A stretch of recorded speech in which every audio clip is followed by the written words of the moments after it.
Hey chat. I hope it's not too noisy in here. I have the AC running to cool my little butt off. But I think my computers have been warming the room up, so it's kind of a moot point. So I think I'm about to turn it off. But y'all can hear okay? Oh, let's turn on the closed captioner. Thank you, closed captioner, for telling me what to do with my life. I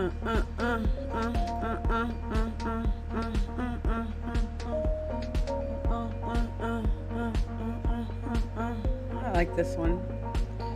But hi chat, how are y'all? How is life treating you? Tell me if the AC is really loud. It's kind of loud. Like I'm watching it on the bars. It's not too bad. I don't want to die, chat. I don't want to die in the heat in Texas, okay? Maybe mine is drowning out yours. I need to put like a little filter on it so it can not pick it up as easily. But I will. Just kind of turned it up a little bit so it's not working as hard. But yeah, welcome. Hi everybody.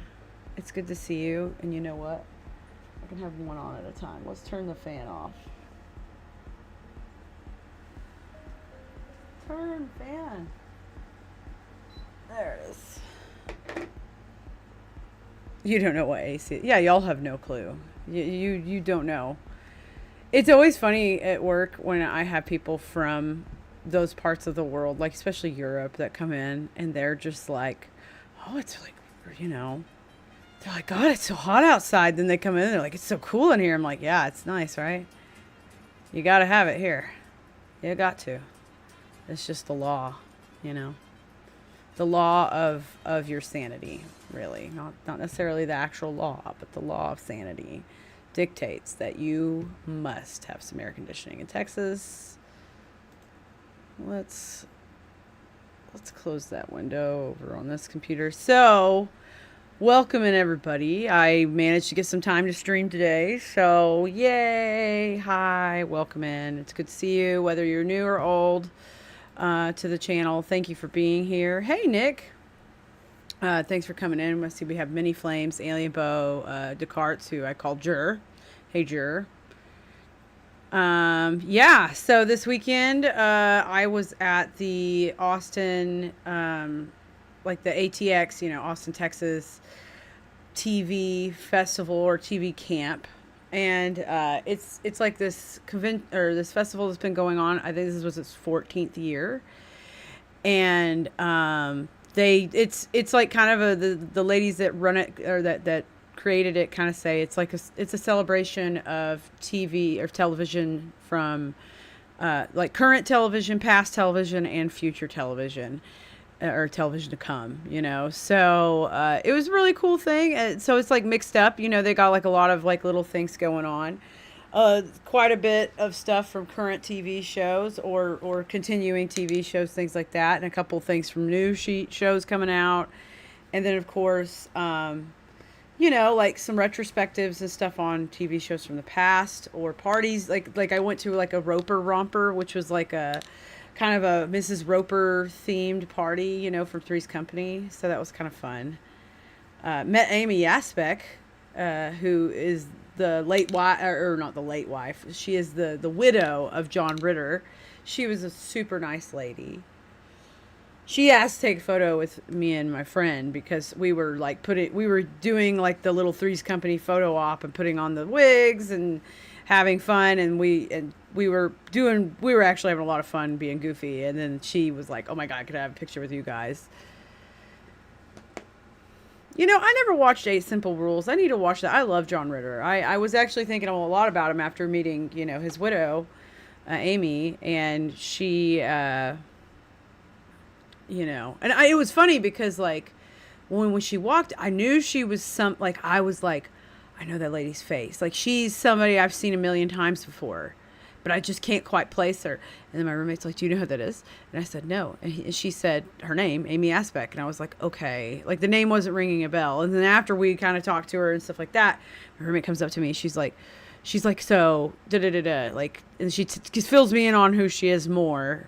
And then she tells me, you know, she was in this, and this. And then she lists off Problem Child, which she starred with in John Ritter, right? Or, I mean, starred in with John Ritter is what I meant to say. And I was like, oh, and that's when the bells went off in my head, because I'm like, that's what it is. Like, that I've seen her face in a million things, but that's the one I always remember when I was a kid, because I loved Problem Child. I loved those movies when I was a kid. Oh my God, especially the first one. The first one's fantastic. The second one's pretty good, but the first one is excellent. And I think there was a third one too, if I'm not mistaken. But yeah, I love Problem Child. So I walked up to her later and I was like, hey, by the way, like, Problem Child was one of my favorite movies as a kid. Loved you in it. You're so good in it. Like, you know, you're good in everything you're in, but, you know. And so she was like, you know. If I could meet an actor, dead or alive, who would it be? That's a good question. I'll have to think about that for a few minutes. I'll have to think about that. But give me a few minutes to think about that while we're talking.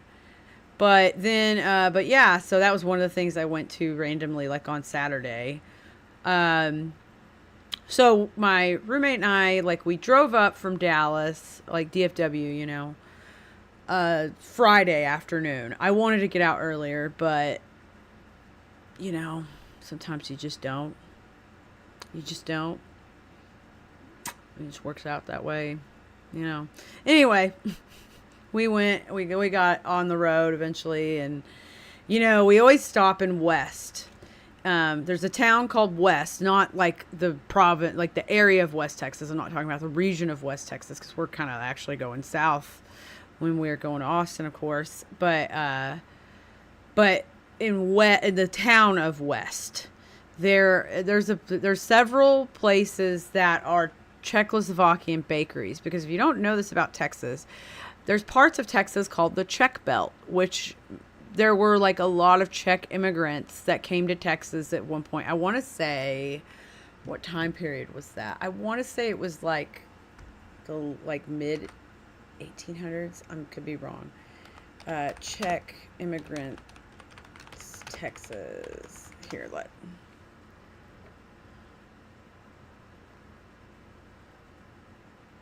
yeah, Czech American heritage in Texas. So, an overview. Yeah, 1823. So, Catholic priest in 1840. Yeah, the immigrants were chiefly poor laborers from the area around Nepomuchy and Sermna. I hope I'm saying that right. In northeastern Bohemia on August 19th, 1851. They began the long circuitous journey through a bunch of places and ended up in Texas. So yeah, I'm right. Like mid 1800s, like a bunch of mid to like, you know, into the turn of the century. There a lot of them got to Texas. So like between 1851 and, you know, from there. As the son of my favorite breakfast is kolaches. Well, this is the thing about kolaches. So if you don't know this about kolaches, everybody, so again, in the town of West is a good spot to stop between Austin and Dallas. Like if you're if you're ever driving between Austin and Dallas, you must stop in West and either go to Slovacek's, the Czech stop. God, there's probably 3 others, but the 2 that are mainly off the highway are Czech stop and Slovacek's. Slovacek's is huge. Like, it's like half the size of like a Buc-ee's, right? Whereas Czech Stop is like tiny, tiny, tiny. And it's a packed, I mean, it's not super tiny. I mean, it's manageable, but it's a much smaller store. And that's the one I prefer. I prefer the Czech Stop over Slovacek's. My friend John prefers Slovacek's over the Czech Stop. You know, everybody debates these things. But anyway, and if you don't know what a kolache is, it's a Czech baked good. It's a Czech pastry, and it's basically like The way I always describe it to people is like, imagine like a dinner roll, right? Like those really fluffy, like melt in your mouth kind of dinner rolls, but they're like a little bit sweet, and the middle of them's gone, and in its place is like jam, like some kind of fruit jam or whatever, whether it's like apricot or cherry or blueberry or blackberry, it's like always some kind of jam type of situation inside of like basically a pastry. I would compare, like I would literally say is like a slightly sweet dinner roll. And it's so good. It's not too much. Now some of them will have like a maybe jam and cream cheese or whatever, or maybe like jam and nuts or whatever. A true kolache is a sweet ordeal. A lot of places in Texas will say, like a lot of donut shops will have kolaches that are really just sausage rolls. Sausage rolls are great. Sausage rolls are grand. But they are distinctly different from kolaches. In truth. I mean, but again, it's common in Texas donut shops that a kolache is a sausage roll and not an actual kolache.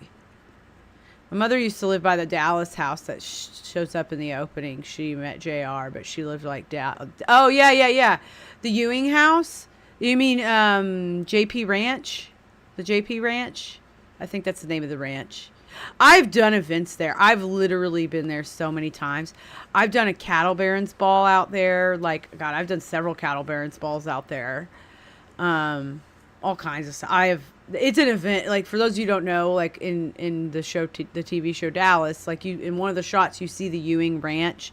It's a real ranch in Texas. It's not called the Ewing Ranch. I believe it's called the JP Ranch. The local now gone Polish supermarket used to sell these cake taco things that I never learned the name of. They were so good, and even someone not much of a sweet tooth. Yeah. I wasn't huge into soap operas, but my mother grew up there and would tell me all about it with the big house and the opening. Yeah, it's the ranch. I believe it's JP Ranch. It could be like something else. I could be getting the name wrong.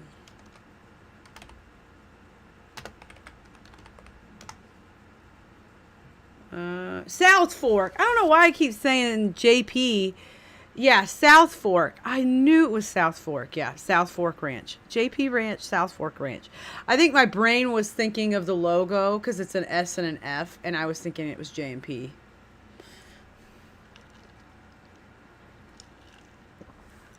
Oh, thanks, Noodly. Yeah, I've been doing pretty good. I haven't been working out as much lately, though. I've just been losing weight.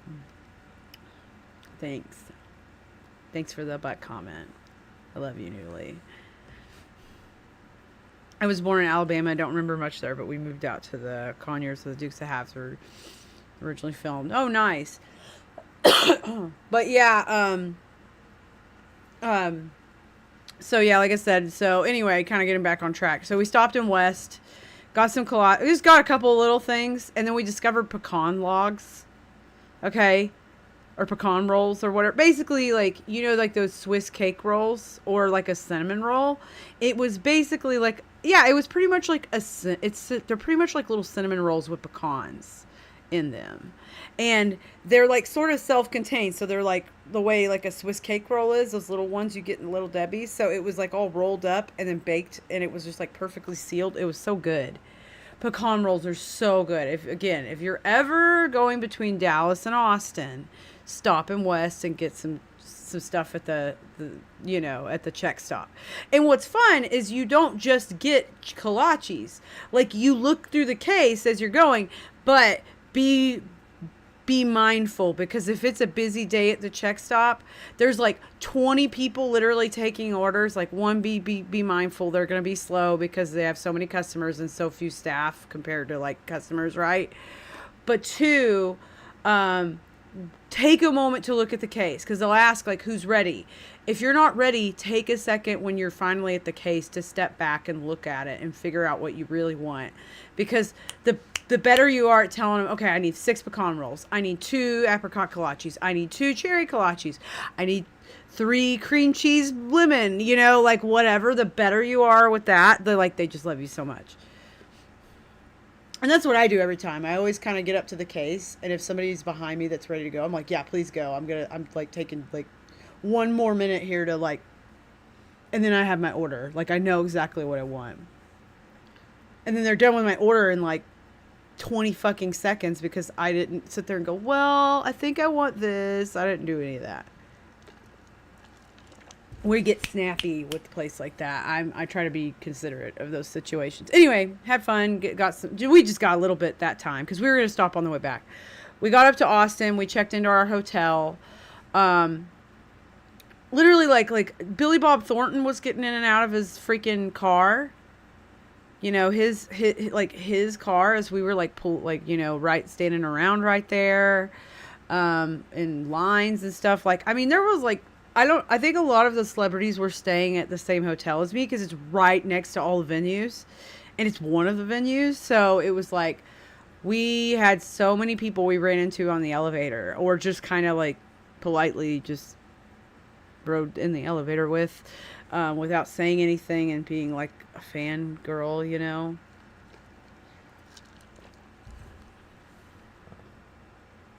Trying to get me to move down there by her.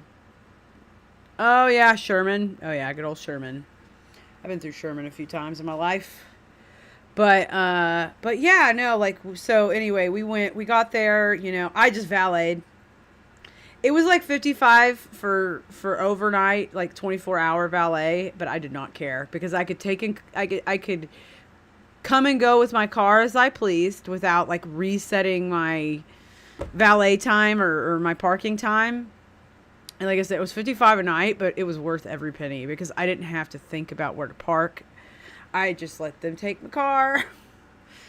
I love a good valet. And they were very snappy. They always had my car very quickly because I tipped well. But yeah, like people almost got my car. Like it was crazy. One of them, who I won't name, but like they tried to get in my car. And I was like, that's not your car. Sorry, famous person. But yeah, it was because I kept getting in. Like their cars were pulling up literally the same spot. Mine kept pulling mine in and out. So again, we get there, we like check in really quick because we got there like a little after 4. We got there like 4:20, 4:30.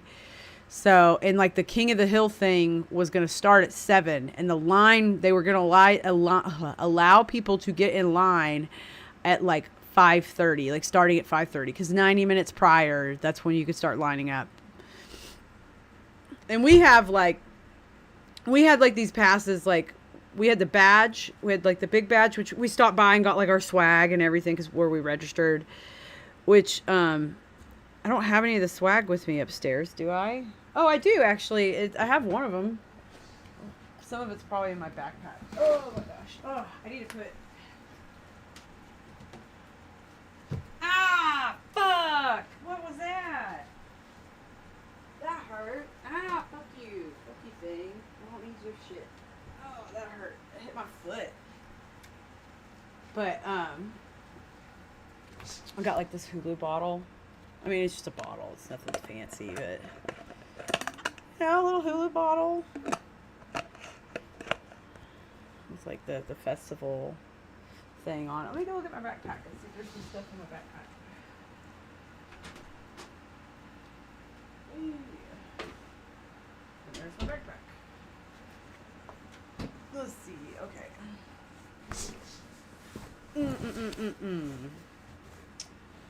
What's in here?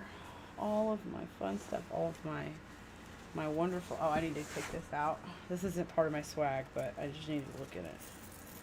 Do I have any change in here? Ooh, I need to close that because that's got all my change in the back. But for work, like all my coins, which I don't need coins. I generally don't use them too much. But oh, there's my wallet. I don't want to pull that out on stream. Like I'm going to show you. Oh, here's one of the little things I got. Oh, and there's that too. Yeah. So here we go. I got this cute, like, little bandana from Paramount Plus. Super cute little bandana. I actually really like the design on it. Like, it would make a cute bandana for something. And then these are awesome. It's Topo Chico socks. I love these. These are like one of my favorite things we got. These little Topo Chico socks. And then, yeah, but anyway, we got to, where is, oh, there's this bag. I'm going to need that in a minute. I have like 15 of these bags in different colors. See, this one even has my name on it.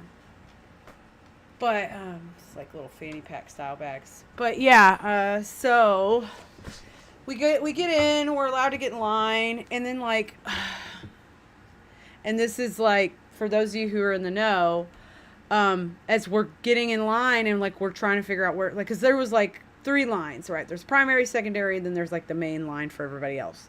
They hadn't split into the primary and secondary lines yet, so we were just kind of in the main line, or we were gonna go get in the main line. And so we're walking around and we run into Jonathan Joss, guy who played John Redcorn. And you know, just very brief, like just said hello to him. I was just like, oh my god, hi. And he was like, hi. And I was dressed as Luann, so he was like, great costume, you know. And I was like, thank you.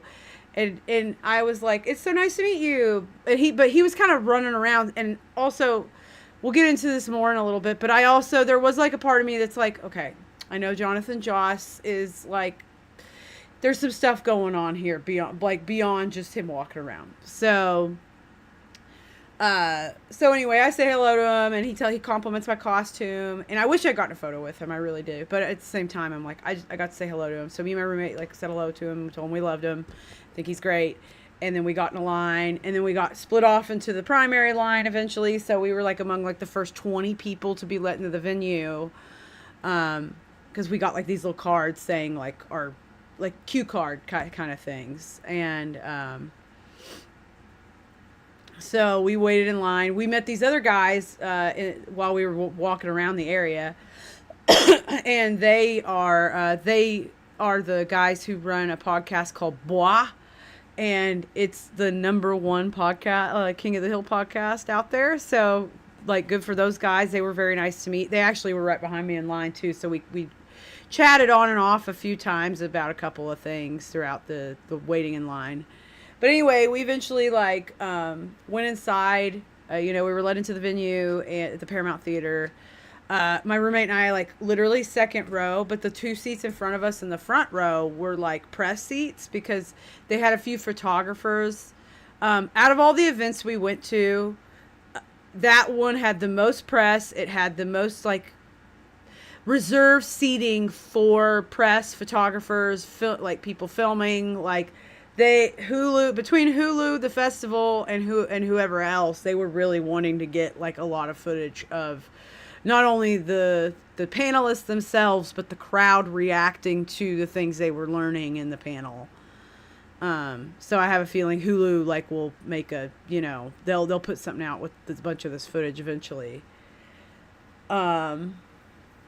And then we watched the panel. Like it probably didn't start for like, it was running behind quite a bit. Like it ran at least 20 minutes late, if not like, or behind. Like it didn't get started till 20 or 30 minutes after it was supposed to start, which was a little frustrating, but you're like, you know, whatever. But anyway, so, you know, we sit there, the panel lasted about an hour, maybe a little over. And you know, it was moderated by, I believe, Michael Schneider of Variety. And then, of course, it was Greg Daniels, Mike Judge. I forget the guy's name. I have to look it up real quick. Let's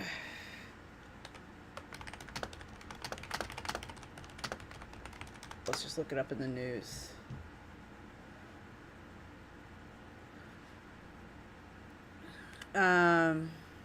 News.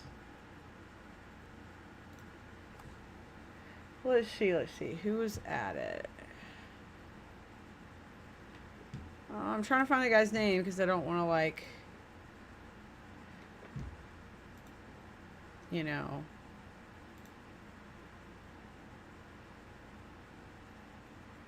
I'm trying to find the guy's name. He was really great. He had beautiful braids.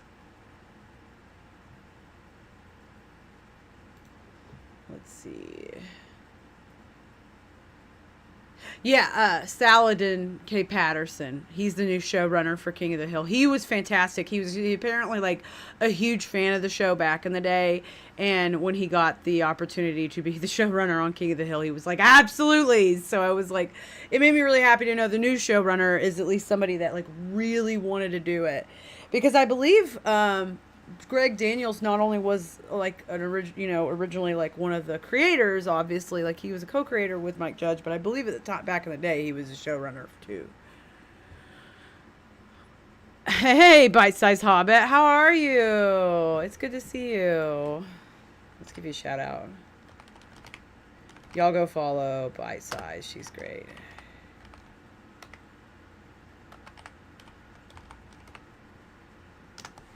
There we go. I hope I spelled it all right. Oh, mine don't do that. I don't do the clip crap. I get annoyed by that too. I understand. I don't mind it when it's like on my end, like but I could understand how some streamers are like, oh please, why does it always have to play that one clip of me doing that dumb thing 15 years ago? I get it. But anyway, yeah, welcome in. We're just talking about like stuff I did this weekend. Go delete the drunk yelling ones. But anyway. Oh, look at that. Oh no. Oh my God, guys, we'll grow me. We'll grow it. We'll grow all of it. They'll keep growing.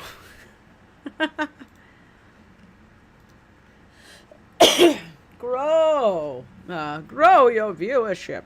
But anyway, so watch the panel. The panel was great. Like, you could read about the panel quite a bit. We'll talk about it more, like, in detail. I'm just trying to, like, overview everything real quick.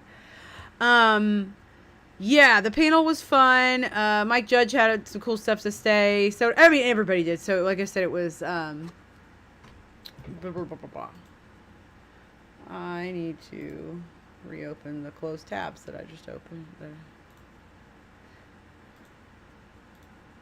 But yeah, Saladin was fantastic. Who else was there? Pamela Adlin, Pam Adlin, Paula Adlin. I always get her name. Pamela Adlin, the voice of Bobby Hill. Lauren Tom, who's the voice of Connie and Min, if I'm not mistaken. And of course, Toby Huss, who was the voice of Cotton and Khan back in the day, but Khan has been recast. Khan Sufanufaso. I know how to say his name. Sufanusaphone. He's been recast with another actor who's like Chinese, I believe. And then I forget, he's the actor that's out and about right now. I just forget his name off the top of my head. So that person's playing the part of Khan now. So Toby Huss isn't doing the part anymore, but since the passing of Johnny Hardwick, he's been the person taking over the part of Dale. And he had some really interesting stuff to say about that. I really enjoyed what he had to say about that. And by the way, thank you, Double Donger, for the hydrate. I am hydrating. I didn't want you to think I didn't see it.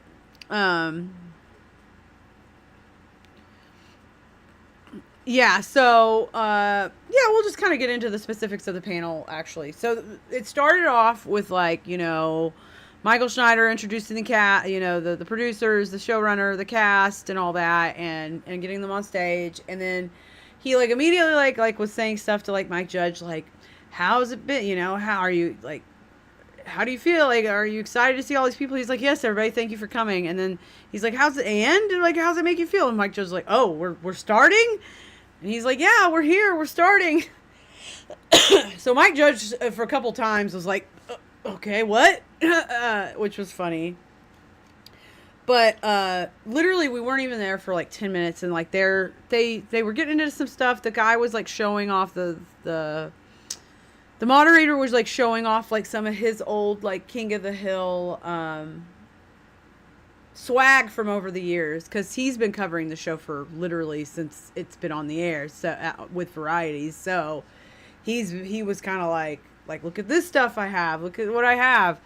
and the shirt he was wearing too was from back in the day, and so it was really cool. And then he like they started talking about tattoo. They start like because they asked Greg Daniels and them like so like fans have been asking you da da da da like what are some of your favorite fan interaction kind of things, and Greg Daniels talks about how his favorite thing is to see people's tattoos of the characters. And then of course they asked the audience like what are the tattoos out there, and in fact I'll just show you the clip because it's actually the moment where Mike Judge like I'll tell you right now, the moment he sat down from the start of that panel, like once he got seated and before he was actually speaking, and he just sat down after all the, like, he immediately saw me because I was literally directly in front of him and Greg Daniels and like 10 feet, 20 feet away at max. And they, like especially Mike Judge, he just kept catching, like I kept catching his eyes, and not like in a weird way. Like I didn't ever feel like Mike Judge was like creeping me out or at any point. It was like his eye just kept getting drawn back to me because I think because I was in such colorful clothes, you know, I was in bright green, bright red, and I'm right there, right in front of him, and he kept. And of course, I'm dressed as Luann, so his eye just kept drifted to me throughout the whole thing. Like he'd be in the middle of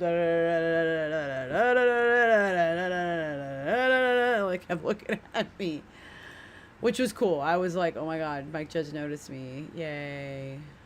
So here, I'll show you all the clip. I posted it on Blue Sky, and it's literally this part of the thing I'm talking about here. Let me get it set up here. Watch it on YouTube. Thing is seeing people's... Here we go. Let's make it big screen. My favorite thing is seeing people's tattoos these days. All right, who's got a tattoo here tonight? That's all right. We got a couple. So yeah, that must be awkward when they start to unrobe in front of you. And Greg, I need to show you something. Like, no. Not quite yet. That is not me laughing. That was not me. You know, people who like send me their Bobby tattoos and like. Okay, before we get into this part, I'm the one that incorrectly yells chartreuse. If you can hear me. In fact, I'll turn it. I'll jack it up a little bit. I posted, I think, on Instagram last year. I was in Avon's, and this girl, she's got Bobby as the Pierrot. What was the Frenchy? Jangly Poo. What the fuck? What was that? Chartreuse. Tartuffe. And then she hears it. Yes. She's dressed up as Luann. Yeah, see, that's the moment Mike Judge, like, he had to point me out to Greg Daniels. She's dressed up as Luann. There you go. So, yes, Mike Judge pointed me out to Greg Daniels. I feel very accomplished this week. But I'll let you watch this. Or, like, they have a pin, like, they have a Bobby pin, like, the head is a Bobby pin. Or they have just Bobby with, like, his shirt up, like this, with the chips on the couch. I'm like, you have that on your arm or your tit forever? Why? But I'm honored. So, yeah. But, yeah, so, again, she was in the middle of having that whole discussion, and, you know, Mike Judge's like, she's dressed as Luann. Well, he, like I said, the whole time, like, leading up to that, which had been maybe 10 minutes, like, less than 10 minutes, he just kept looking at me the whole time.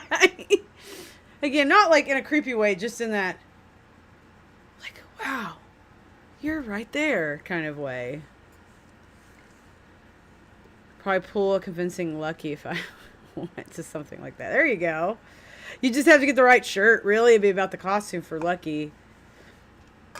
But yeah, I'm having some more. Oh, I'm having this really great sangria soda from HEB. It's not as good as the Sonoral sangria soda, but it's still pretty good. But yeah, so they talked about like fun stuff like that, and then they kind of got into like the past of the show.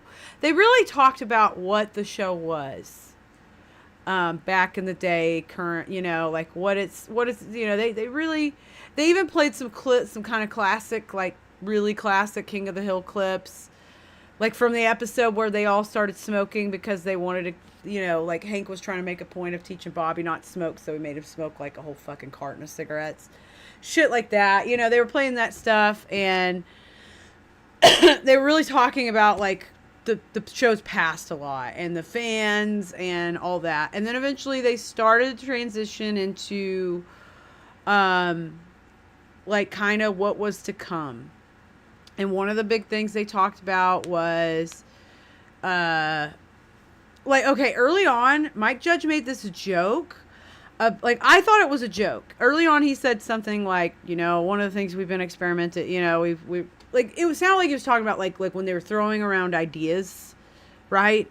Like in a writing room or in just sitting around at a meeting going, well, what can we do with him now? And I thought he was joking at first when he said it, but then I was like, oh no, this is real. This is going to be a real plot point in the show, is that the Hills went to South, at least Hank and Peggy. I think Bobby, I wonder if he came back early to America before them, but they all moved to Saudi Arabia.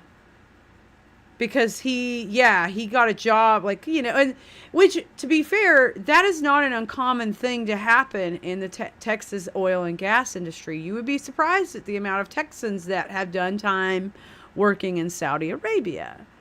Or maybe you wouldn't, whatever. But so that didn't throw me off too much. But it was just funny because I was like, oh, they actually are. Because later on, like, Mike Judge was like, he was like, one of the things we've been having fun with is like the idea that like Hank appreciates the how modestly the women are dressed in Saudi Arabia. And I died. I really laughed at that because I was like, oh my God, of course they're going to go there. Yep. For the propane and propane accessories. Always. And hey, Cope Pilot. I love that name, Cope Pilot. Cope Pilot. That's a good name. Welcome. But, I assume you're a Star Citizen person. Or follow me because of Star Citizen. If you follow me. But it didn't say it was your first time chatting, so I may have run into you before. But yeah, anyway, yeah, and then let me pull up like an article about it too, because that'll help guide me about like, remember like some of the talking points. King of the Hill Revival news. Let's look at the Variety. Yeah. Which the same guy that moderated the panel wrote the article, which was cool. Oh, fuck you, Variety. Let me read it for free, bitches. And also, let me get a little bit of lip color on real fast. I forgot to do that before we got started.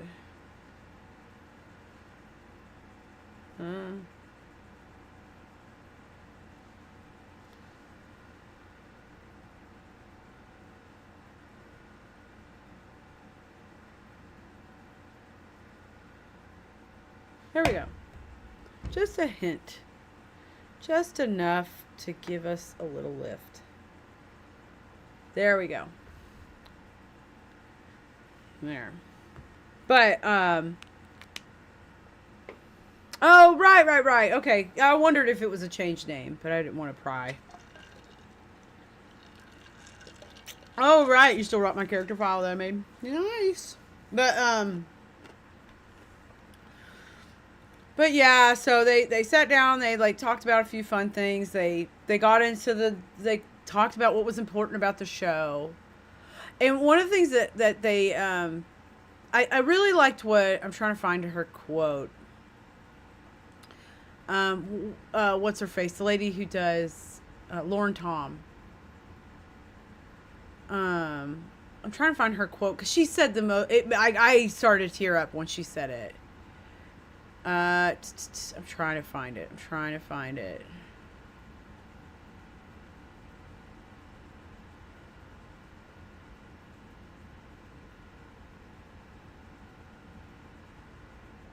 Oh, man. Where was it? But she basically said, like, she said that they got to watch the first 2 episodes already. Like, they've seen everybody on stage.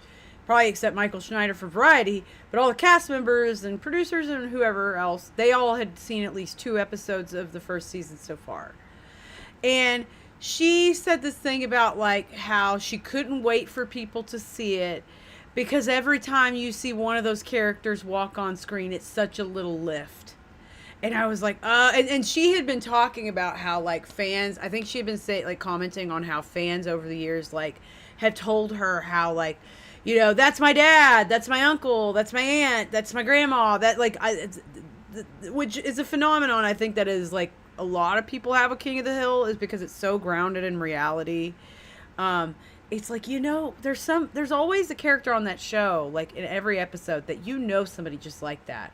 If not quite a few of the characters on that show, there are other people in your life that have a lot of similarities to those people. But yeah, she had said that, and it was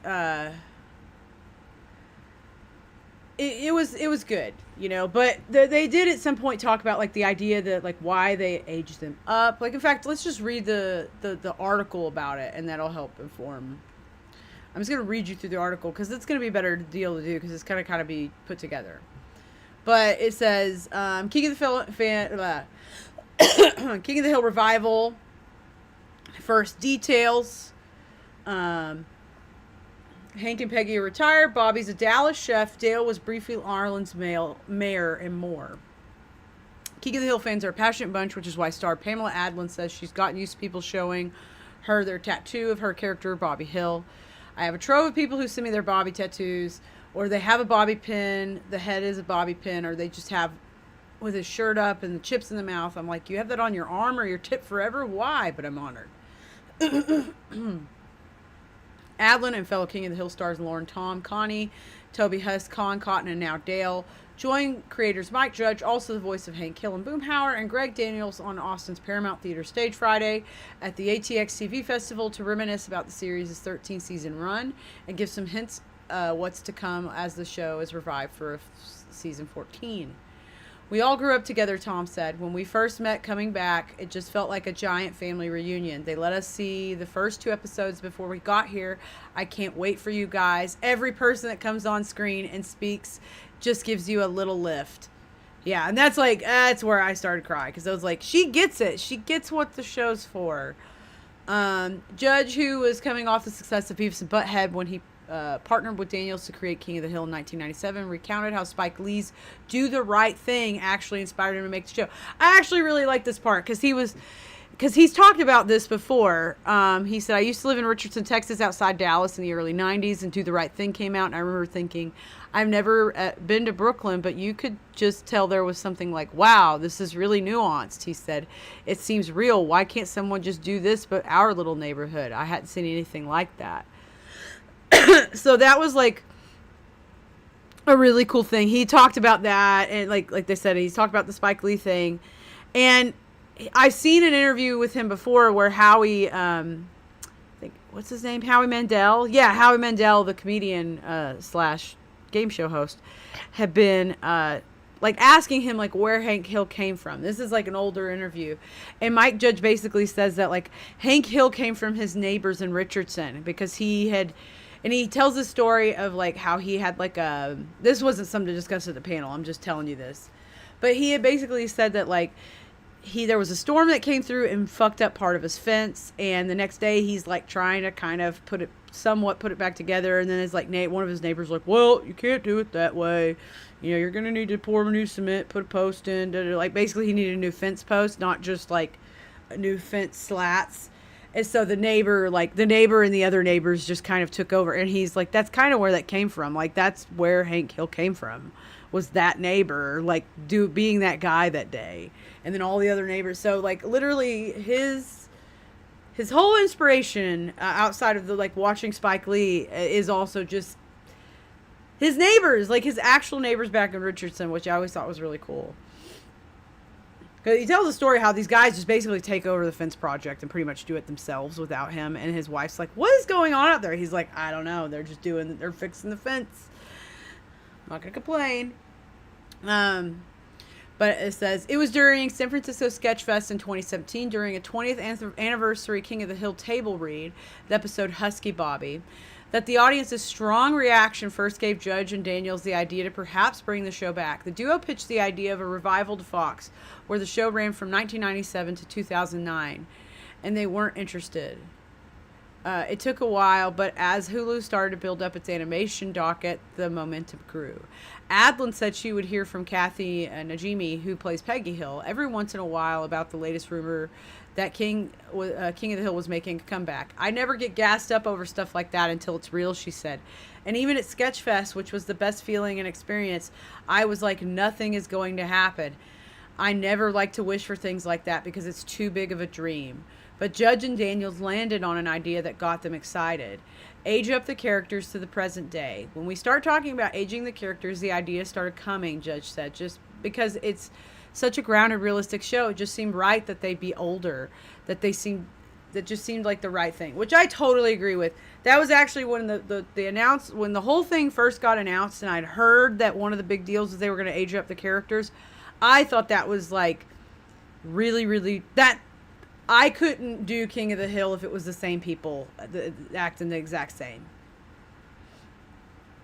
And hey, DP over on YouTube. But yeah, like personally, I am so glad that they went that route, because to me, and I've heard in the past that Mike Judge has said before, like before all this and like years ago, that he's like, if I ever did it again, I kind of want to like put some age on him. Like he wanted to progress time for them more. Because they kind of did in the show a little bit. Like I would say in the course of like, 13 seasons, they probably progressed over about 3 years in show time, like in the world time of Arlen. But I don't know. I mean, there's like 12 freaking Thanksgiving episodes, like 12 freaking Christmas episodes. So at the same time, But you know how it goes for stuff like that.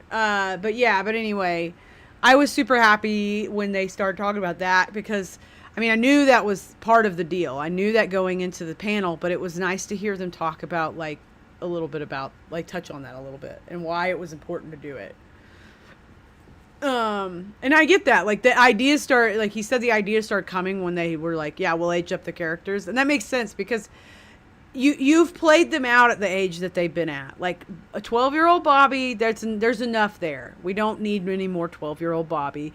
We don't need any more like early 40s Hank. I need to know what an adult Bobby's going to do with his life and what a retired Hank and Peggy are going to do with theirs. So it just seemed like the right thing. Added Daniels, Hank and all these people to get them to bring them back was just really fun, writing them and listening, kind of remembering what their tastes were. And also rewatched the show. They also rewatched the show to get back in that mindset. Judge said it was then that he rediscovered it was a good show. He did mention early on in the panel, he said something like about how the fans often tell him it's like their before they go to bed show. Like it's something they watch before they fall asleep. And then he was saying, how his own show before going to bed was what we do in the shadows, which everybody was like, yeah. And then he was like listing off a few shows, and one of the things he said was like the original Star Trek. Like he was talking about shows you watch before bed for a second.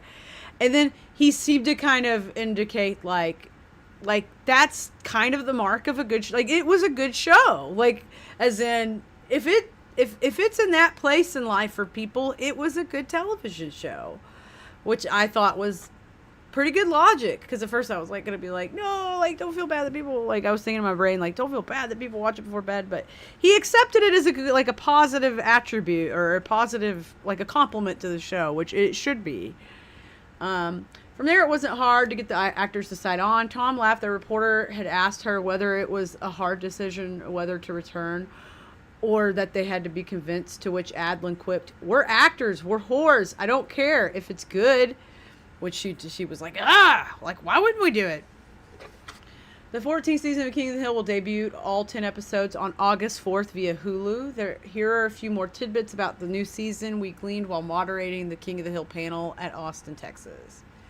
Hank and Peggy moved on to Aramco base in Saudi Arabia, where he was busy working on Saudi propane and Saudi propane accessories. Returning to Arlen, pardon me. Hank and Peggy are now retired, but struggling to figure out what to do with themselves. Like, what happens to a guy who just has to be working on stuff all the time, Judge said. Ada Daniels, when we first marketed the show back in the day, we used to say Andy Griffith is back and he's pissed. We like the idea of him living on the base at the Aramco base, and that it was like this completely idealized American picket fence existence for the last few years, and then to come back and just see what state we're in. It turns out that manufactured American community in Saudi Arabia was perhaps more to Hank's liking than where in Arlen is in 2025, and both he and Peggy struggle with their return. Hank kind of liked that the women were covered up in Saudi Arabia, Judge joked. And he comes back and there's a bike lane, a scooter lane, and all the stuff that happened in the last 15 years. Sorry, I had kind of cough. Hey, Ian Dripper, welcome. Bobby is 21 and an accomplished chef at his successful Dallas restaurant, Rabata chain, which boasts an unusual German sushi fusion. The Austin crowd, upon learning this, booed the idea of Dallas. And it wasn't clear that Arlen is outside of Dallas. This makes it firmer. Or if it wasn't clear that Arlen is outside of Dallas, this makes it firmer. So again, before I move on, Richardson again is where he got a lot of when he lived in Richardson, that's where he got a lot of inspiration for what the show became. And Richardson is a suburb of Dallas. It's north of Dallas. I used to live in Richardson. I love Richardson. Richardson is excellent. This is what I'm going to say about where Arlen lies on the map. And I'll show you where I think Arlen is on a DFW map. DFW map. Okay. Let's just look. Let's just find a nice little map. I don't want it to pinpoint me. I'm like, please don't tell everybody where I live, map.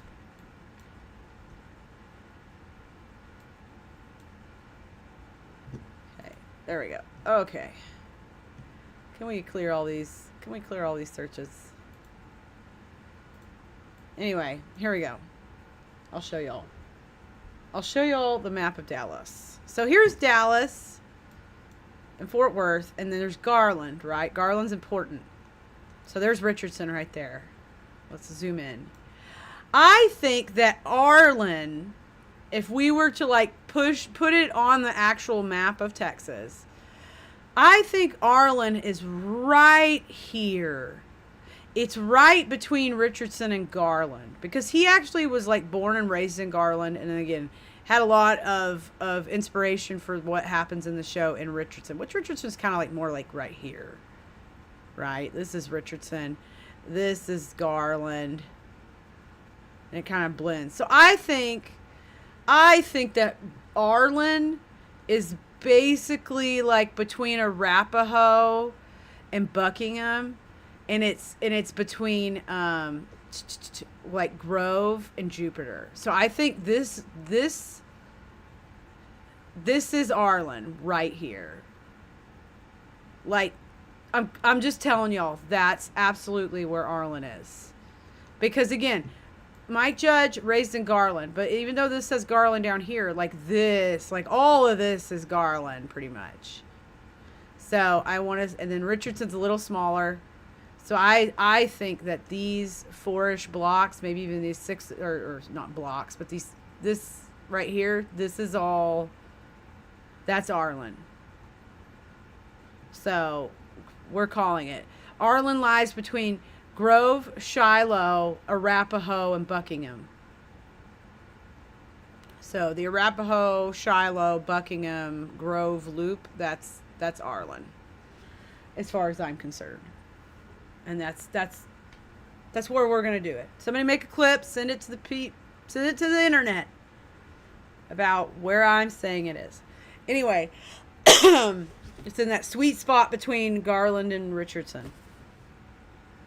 But anyway, yeah, so where were we? So yeah, people did boo. Like, it was funny. Me and my roommate were like, a few people were like definitely from Dallas going, yeah, and of course other people, like most of the audience was like, because it's a thing in Texas.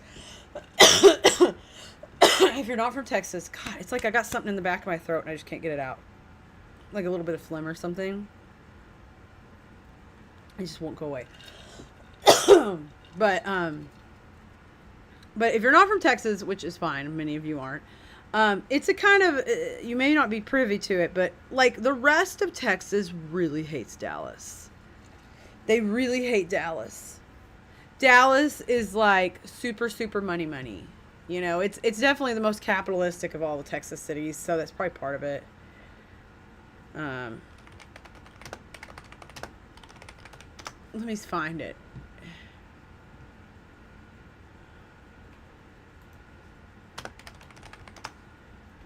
Here, this is a really good video that demonstrates Texas. Okay, let's do this. I'm going to subject all of you to this. Because this is so true, even though it's the dumbest, silliest fucking video. Here.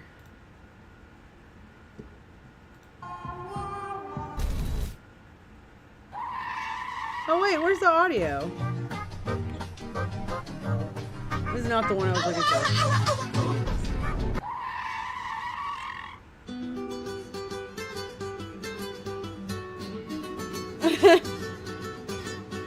This was not as funny as the original.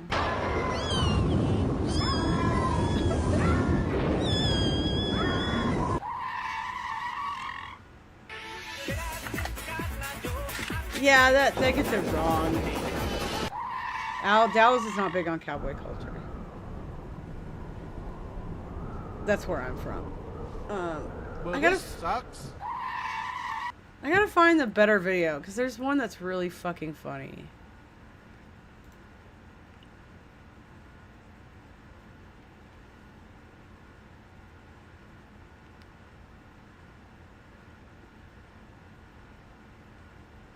Where is this fucking video? Anyway, but yeah, but the idea of being like, everybody hates Dallas in the rest of Texas. You know, in Fort Worth, people don't hate Fort Worth, you know. They don't hate DFW overall. They just hate Dallas. They love Fort Worth. Everybody loves Fort Worth. But, even though, like, Fort Worth is super, super, super ultra conservative. But whatever. So, it was really funny to hear people bitch about Texas. I mean, about Dallas. Anyway, so here we go. The Austin crowd, upon learning this, booed the idea of Dallas, and if it wasn't clear that Arlen is outside of Dallas, this makes it firmer. Also, this is most definitely won't go well with Hank, but he's using charcoal for a stove. So, again, Robata is like a German sushi fusion that specializes in using coal to cook. He's an adult person who could go to a bar and get a beer and also have agency over himself, and he's a hard worker, Adlin said. This is the lady who does the voice of Bobby. He learned from his parents, and that's exciting to me. I love that. I love watching young people achieve in any way, shape, or form. I like young people to keep going and have a plan B and a plan C, which they forgot the C in this quote, but I remember because I was there. But yeah, she really went on about that. Like, they talked about how, like, there's going to be situations in which Bobby's kind of like his dad among his friends. And, like, we're going to see where the apple fell from the tree pretty easily. Like, they said it's going to be interesting to see where he's like his dad and still, like, differs deeply from his dad, too. So, I'm really excited about that. Like, the continuation of, like, you know, Bobby, you know, of Hank trying to understand Bobby. But I think this time around, Bobby's gonna I don't know, it's gonna be different because he's an adult, so he's gonna have a different relationship with his father than he did as a child. When it's pointed out that this adult Bobby has swagger and some game with the ladies, Adlin noted that Bobby was always special. He always did, she said, the whole spectrum. He was born a fully formed person. He was the Dalai Lama. He got all the ladies, so this is not an unusual thing. It's almost like as an adult, he's become more centered and a little bit like his dad. Stothy, thank you for the raid. Welcome in. How was your stream? We're talking about the King of the Hill news from the weekend. Thank you for the raid. Let me give you a shout out. Oh, I was about to put it without the S. How are you doing? But yeah, where we're at right now is like them talking about like Bobby's gonna have some little swagger and some game, but like I said, he's become more centered and a little bit like his dad. So I'm excited to see like in what ways Bobby is like Hank, because I think he's gonna be in a situation like I think where it's gonna be the most prevalent is when Bobby's in a group situation of a bunch of people being foolish, and Bobby's got to be the one to kind of be Mr. Reliable and hold it together. So I think oh, right on. Yeah, lawn mowing, that sounds fun. That's very King. That is very Hank Hill of you.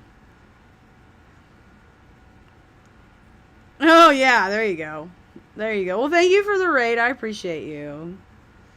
I hope you had a good time lawn mowing. And that you stay cool while you did it, because it's hot out there. At least where I live, it's hot. Which, by the way, I don't know if y'all saw this. You kind of can't when the... There you go. You can... My nice little King of the Hill Yeti. I didn't have to pay for. It was a little piece of swag I got at a party. But oh yeah, I bet. Oh, those things get that stuff. Anytime you add a little bit of weight to your head, you think you're fine, and then like you've been wearing it for like an hour or two, and then you take it off, even though it was like 2 pounds. You're like, oh my god, I feel amazing. It's like when you have long hair and you get your hair cut like pretty short, or you get a lot of hair taken off. You're like, whoa, I'm so much faster. Yeah, we'll get to that morbid mind, but rest in peace to Jonathan Joss. Like, that was horrible. So, but yeah, okay, now getting on to the rest of this article. Dale Gribble was briefly Arlen's mayor, as hinted in the new show open, but it didn't go so well. As the show's off-kilter conspiracy theorist, he hasn't changed, but the world has. So now Dale is bizarrely seen as a bit grounded because of what's happening in the country, quote, because of what's happening in the country now. Dale now is a little bit left of right wing when he used to be all the way right, Toby Huss said. Huss said it was an honor to take on the role of Dale Gribble after the death of the original star Johnny Hardwick. Hardwick voiced Dale in the revival's first 6 episodes before he died in 2023. Huss takes over after that. Johnny, he was an Austin guy. He was one of a kind, Huss said. He was a wonderful fellow. He was a wonderful weirdo, too. He didn't start off as an actor. He was a stand-up, and he was a goofball, and he was a writer. And the takes he would have of Dale, I sit there and watch him go, where the fuck did he get that? Watching him year after year, and then the fact that you guys trusted me to do his voice is really humbling, he said to Judge and Daniels. I'm not trying to copy Johnny as much as I guess I'm trying to be Johnny. And hopefully Dale comes through that. But it's with a lot of love and respect for that guy. He laid down a really wonderful goofball character. The character was a nut, but he had a lot of weird heart to him, and that's a credit to Johnny. So sad he's not here. So this is the point, by the way, where, if you've heard about it, this is where Jonathan Joss kind of was lurking around the audience and sort of just started like speaking to the audience. We'll talk about that later. The producers have plans to pay tribute to Brittany Murphy, Luann, and Tom Petty Lucky, who have also passed. There's something that we talked about to figure out what we did the best. To figure out what we did the best thing, both to honor them and for the fans and for the show as well. Patterson said, we found opportunities to let them be referenced in the show. I feel a very respectful way. We know the importance that they had. So the showrunner was like, yeah, like we found ways to reference them without having to have their voices. Connie's in college studying engineering and also sexually fluid. She's very much more open, Tom said. Whenever an actor does a role, they always draw upon themselves to say, well, how am I like that? Let me try to bring myself. I guess it seems more authentic. So Connie is a little more open-minded than me. That was kind of nice to see in a Gen Z way of, the acronym E&M. Ethical non-monogamy. It's racier than I thought Connie would be. So Connie is a ethical non-monogamy person. For Bill, Stephen Root, it's been a tough world without Hank and Peggy as neighbors. Bill became homebound during the pandemic and never leaves the house. This is what the guy, the showrunner, he was like, I don't know if I could say this, but this line killed me. And he was like, so I'm just gonna say it. And he basically said that, like, Bill looks at Hank after he's like, you'll see it in like the first 10 minutes, so I don't feel that bad, kind of thing. And he's like, Bill looks over at Hank and says, I think I finished Netflix. Oh my God, that was so funny when he told us that. New showrunner Saladin Patterson, who was working on shows like The PJs, Frasier, and Bernie Mac during the original King of the Hill run, was a fan who jumped at the chance of joining the revival. Patterson had just worked on the reboot of The Wonder Years, but that didn't stop him. After doing Wonder Years, I was like, coming onto a property that had already had a fan base is so hard. He said, you can never appease everybody. No one's ever going to really accept you as the thing.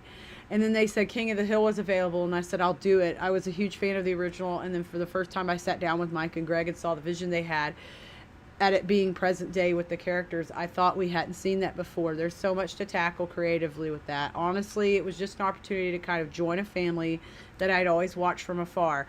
I used to think of the Cosby Show like that before, and then he looked at the audience in that moment, and he just was like, and then everybody kind of went, ugh. So that's the end of that article. But yeah, they touched on, like, that touched on a little bit of everything, but there was like a lot more detail in some of what they said, but I'm really confident. I did get to see the first 2 minutes of the first episode. I did get to see that. So after that, that ran late, and so we got to the party late. The little after party we got into late. Because we had to go up, pee, and come back down in our hotel, We had to run off for a second and go pee, because we've been sitting there for like 2 frickin' hours not having peed. And so, went up to our room, peed, got, back down, and we had to, like, wait in line for the party. We were, like, some of the last people in line for the party, but, like, there were, like, about 8-10 of us left in the line. They finally just went, we're just letting the rest of you in. We're not going to count out people as they come in and out. So, because they were, like, at capacity, but they weren't at capacity, you know what I mean? But anyway, we went to we went to the party, we hung out, we again got some swag, like and I'll show you all the pictures I took at the party. Let's find it. Let's find my profile on there. Yeah, here's the pictures I took at the party. This is my alt text. But yeah, and look, I have the Hulu on Disney. I am officially a Disney princess, chat. I am officially a Disney princess now. It says so. See? Disney. Disney's got their logo on that shit. But yeah, so we got to do that, and then they had a cool step and repeat I took a picture in front of, which was fun. And then just some other stuff from over the weekend. This is Oscar Nunez from The Office. You know him from The Office and Reno 911 and a bunch of stuff. He has a new show coming out that I'm really excited for. This is Amy Esbeck. Like the next day was when we saw everybody else. So Amy Esbeck at the Roper Romper with me and my roommate. And then, and this is back to the King of the Hill thing. This was right after the sneak preview. And these two were dressed as Connie and Bobby. And then that was Saturday when we went to the Mad Men thing. I really like John Hamm's glasses. But yeah, we had a lot of fun. But it was just, but yeah, getting on to the Jonathan Joss thing. First of all, like condolences, respects, all of that. Like, it was so horrible to hear, like, what was it, Monday? I mean, I think it happened Sunday evening or night or something, the murder of Jonathan Joss, but I didn't hear about it till like Monday morning. I was at work. Somebody actually I had met, who I made friends with at the King of the Hill thing at the party. He was dressed as Dale, and he had asked for a picture with me, and so we got each other's Instagram so we could exchange the pictures. And he messaged me, and he was like, "Hey, did you hear?" And I was like, "No, what?" He's like, "Did you hear about Jonathan Joss?" And I was like, "No, what?" And I of course I got off Instagram before he could answer, and I went to go look it up. Saw that he was murdered, so I was like, "Oh my God, that's so horrible."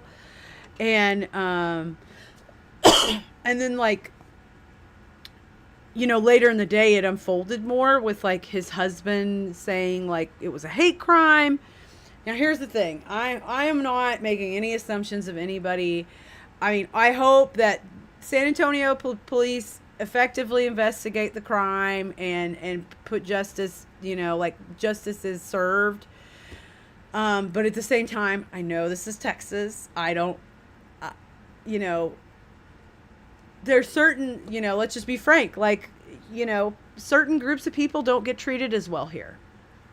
Gay people, like queer people, all that, they're weirdos to some people. I mean, there's plenty of people in Texas that are fine with all those people, but you know what I mean? Like, when we're talking about authoritative figures like police, judges and stuff like that, I hope justice is properly served. That's what I'm going to say. I'll just leave it at that.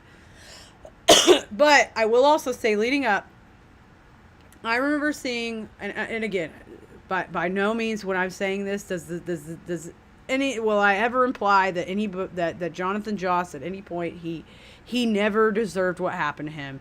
When you murder somebody, that is wrong. Like, straight up, he did nothing to deserve being murdered. He did nothing to deserve being murdered. And as more details come out about what really happened, we'll know more. With that said, I just want to state that as a long-standing member of like the King of the Hill community, especially like on the internet and stuff like that, he has had a history of having, like, he's been through it and back and through it again. He's had various issues of various kinds over the years, whether they be mental or drug related. I'm sure that he has a lot of, and I'm sure anything going on with him, or that was going on with him, was only compounded by the fact that he is Native and he is queer. I'm sure. The thing is here's the controversial thing. See, everybody's just now hearing about Jonathan Joss and all his shit from over the, like, everybody's just hearing about like his house burning down a while back and Again, as a long-standing member of the King of the Hill fan community, I've been aware of his situations for a while. Am I an expert on him? By no means. Absolutely not. But I have seen sprinkles of people being concerned about his behaviors, about his social media posts, about things going on with him over the years in that community. Like, here's the thing about his house burning down. I remember months and months ago when I first heard about his house being burned down. Of course, a bunch of people in the King of the Hill community are like, "Oh my God, this is horrible. Oh, this sucks. This poor guy." But of course, there's another side of the community that's been paying a little more attention to him, and they're saying stuff like, "Well, guys, be careful with him because this and this and that." And from what I understand, I've heard it two ways. I've heard that the neighbor had something to do with burning his house down. I've also heard that he left a propane stove on in his house and that's why it burned down. Like, I don't want to accuse the neighbor of being the one who burned the house down. But at the same time, I don't want to seem like I'm accusing Jonathan Joss of being like the architect of his own demise, if that makes sense. It's complicated, to put it the least. Like prior to the event, and I'd heard about this like a while back, that I remember hearing months ago that he was upset, because I follow him on social media. he had said something about being like, he was upset that he wasn't invited to this reunion event, to this thing this weekend as like a speaking cast, like as, you know, somebody to speak on stage. Now, to be fair, again, with his history, I thought somebody on Reddit said it well. His relationship with the truth has been spotty at best over the years. Again, not in any way saying that he deserved anything that happened to him. I'm just remembering the past when it was the past. It does not, you know, mean that he was a bad person. It just means that there was a lot going on with him. But in the past, he's like he's been upset like a few months ago when he first heard about this whole thing or whenever, and he was a little upset that he wasn't invited along. Now, I'm going to be real with y'all here. Everybody on that stage is a principal person in the show or in the process of making the show. John Redcorn is a tertiary at best, like, or is sometimes a secondary, but usually a tertiary character in that show. Because to me, the primary characters are the Hill family and kind of the immediate characters surrounding them, like, you know, like Dale and Bill a little bit. But Boomhauer is almost a secondary or tertiary. He gets into the realm of being secondary because he says so little, so right. And then, like, I mean, like I said, John, when you look at all the characters in the show and you look at John Redcorn's positioning in the show, he really is the second. Like, he's in some episodes he's definitely a main, and in many episodes he's third. Like, he's rarely a secondary. And I'm not even like, it's not that Jonathan Joss didn't deserve to be on stage and talk about it, but again, with his past, with his recent like things that have happened with him in the past and things like that, I can understand why like Hulu or whoever, like the Suits, didn't want him on stage. And also, again, John Redcorn's not a main character. He doesn't live in the Hill House. He doesn't live immediately next door to the Hill House. That's kind of how it goes in that show. And again, he's a great person, yada yada, but I don't think it was appropriate for him to necessarily be on that stage when it was just those people. If it had been like the whole, like, if there were like 10 cast members, of course. Like, if they were just throwing everybody on stage that they could get, great. That would have been fantastic too.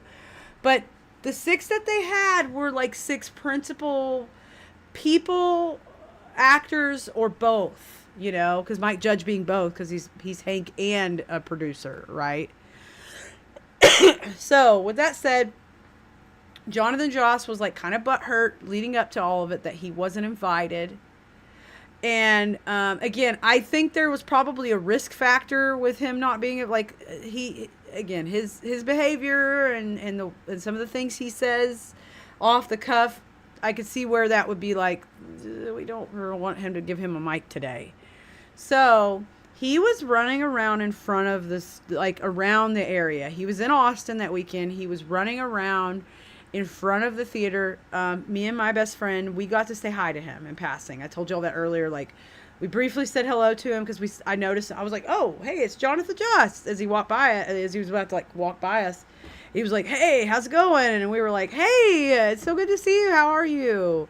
And he was like, "Doing great. You're you know, great Luann costume. Da da da da. You know." And then we just kind of moved past him. And again, I knew he was like weirdly bitter about not being on this panel. So there was a little part of me, I will admit, that was a little bit like there, I knew going into it something weird was going to happen with him.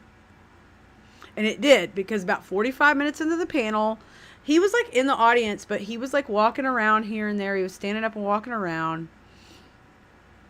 And he like kind of came in front of us.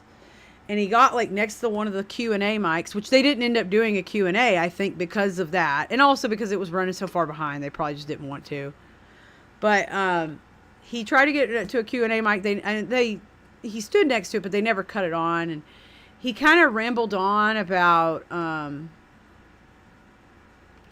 like, it was right after they were talking about Johnny Hardwick when Toby Huss was basically saying, like, I'm not trying to do a Dale impersonation, but I am, like, just trying to be Johnny and hope that Dale comes through kind of deal. They had just been talking about Johnny Hardwick. That's when he started piping up and saying, well, I want to say something about Johnny Hardwick. And he started talking, and it was weird. Like, he said some stuff, and then he sort of started popping off. Like, he said something about, like, how his house burned down because he was gay. He popped off some John Redcorn quotes. He said some more random stuff, and then I feel like he finally got back to Johnny Hardwick, and he was saying, like, you can't replace Johnny ever. And then, like, Toby he wasn't like pulling, like, I don't feel like he was like, you can't replace like Johnny. It was like he was more of a general statement, so I don't think he was being rude to Toby Huss. But Toby Huss was like, yeah, man, like, Toby Huss, like, tried to just kind of, yeah, you're right, you know, I'm not trying to be, I'm just, you know, like, he tried to kind of engage with him a little bit, and then it continued to, like, sort of devolve from there.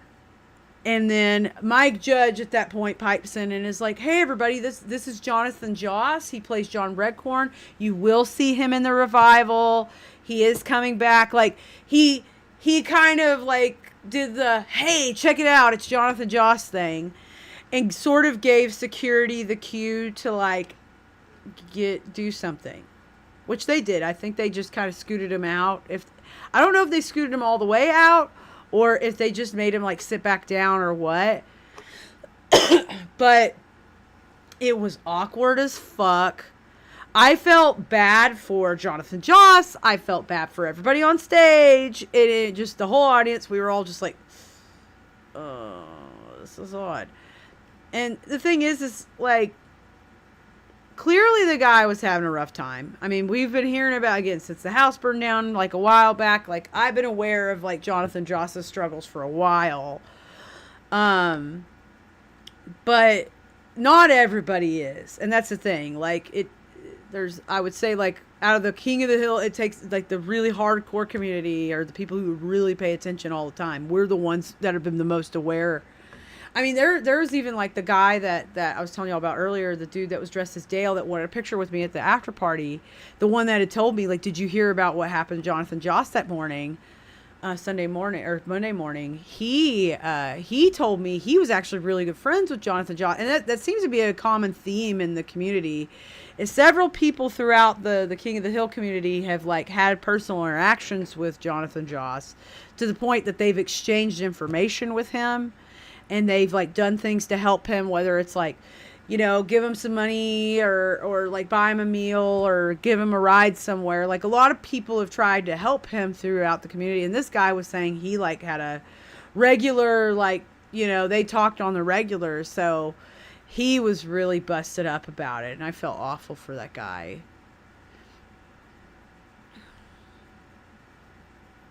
So the character Dale, is there some aspect of the character that was actually part of his personality? You know what's really funny about what he said about Dale, Staffy, is he said the funniest thing. Mike Judge, I can't remember what got them on the subject, but Mike Judge basically said that, like, the whole idea for, like, literally, like, most of the inspiration from Dale, like, because they were talking about how, Michael Schneider, the moderator, had asked about, like, hey, so back in the day, you guys did, like, you know, Greg, you're not from Texas. So when y'all were, you know, going back to when y'all first started the show, I know y'all did a lot of field trips down to Texas throughout the run of the show, just to kind of observe and get, like, refreshed on what's going on in Texas these days. What's the new thing, you know, what's relevant, and what's the flow of life look like. And Mike Judge and Greg Daniels started to tell a story about how I think Mike Judge told a story, how they actually, during one of those retreats to Texas, they went to a gun show, and they had, like, filmed a little bit inside of the gun show, or something was being filmed for reference. That's what he's saying. He was like, we were doing photos and video for reference, and, like, for the animators, for ourselves, just whatever. And he filmed a little bit of the room, and he said that, like, or somebody had, and, like, there was a guy, like, at a table, like, working a table, that, like, as soon as they had, like, turned the cameras off, was like, hey, I need that footage. Like, basically, like, you can't film me. You can't film me. Da, da, da, da, da, da, da. And then that's, like, that guy and that interaction was apparently, like, the primary like inspiration and force behind the thought of the character Dale. So Dale was found at a gun show, which makes sense. Hey Waka, how you doing? How you doing? Let's give Waka a shout out too. If y'all don't know Wikipedia, he's a cool dude, and you should follow him. He makes wonderful music. Oh, I didn't do it right. I probably spelled it wrong. Oh, the D. I didn't hit the D key hard enough. Thanks, Nick. Oh, I don't have my bot on. I forgot to turn it on. Oh, well. But anyway, yeah, so... Yeah, that's how they got Dale. But yeah, going back to the Jonathan Joss stuff. It's like I said, found out Monday. The guy sent me the message, and then I just started looking it up, and I was like, oh my God, he was murdered? Like, he was shot by a neighbor? And I was like, and I even called my roommate, and I was like, oh my God. And she was like, oh my God. And I'll admit, I even had that moment of, God, he was so like, he was nice and kind, and he was super sweet to people and talked to people, and had, he was very pleasant to see in Austin. But that moment was weird during the panel. And there was like this part of me, I even told my roommate, I was like, God, I hope he wasn't like bitter and angry about like things that went down this weekend, and then like got back home angry, and it's like had a, and that caused like just all that irritation or something, like put him at a point where he got in this huge this argument with his neighbor and threatened his neighbor. His neighbor had to shoot him. Like, it was just, that's, again, there hadn't been any details except that he'd been shot by a neighbor. So, but then I read the neighbor had fled right away. So I was like, oh, this definitely doesn't matter if the guy was defending himself against Joss. Like, he ran. That's going to hurt his defense no matter what, even if he tries to say it was self-defense.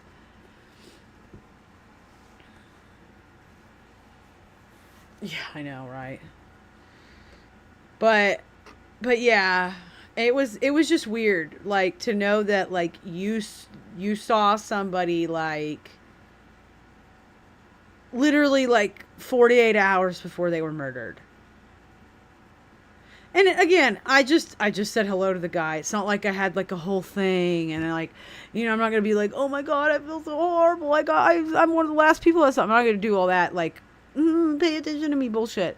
But like, I will just say, it's weird. It's so fucking weird. And it's just tragic and sad. Yeah, I don't know if it's about it being a coincidence or what. I'm not gonna bleed into some kind of like conspiracy theory that like, oh, somebody had, I'm not gonna entertain any of that. We can say it's there's a lot of coincidences, tragic coincidences in life that happen.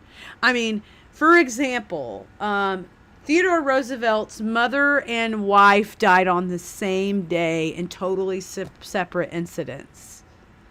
Coincidences exist. Not everything is like some thing that's planned out or orchestrated. Yeah. Like, I don't want to entertain like that it's Right, and I think that's a fair, Stothy. Like, know thyself. I'm just saying, like, I think there's too much of that going on these days. People do too much of that. Like, like, there's been people that really offensive to me on the King of the Hill subreddit saying stuff like, this is a cursed show. Oh my God, 4 of the actors have died. First of all, one died in 2009. One died in 2017. One died in 2023, and one just was murdered. Like, I hate that bullshit. I hate people getting on the subreddit saying the show's cursed. Oh my God. It's just so fucking... Yes, it did, Fire. Thank you for that. Thank you for that. I love it. I'll show it to everybody in a minute. I got it all downstairs.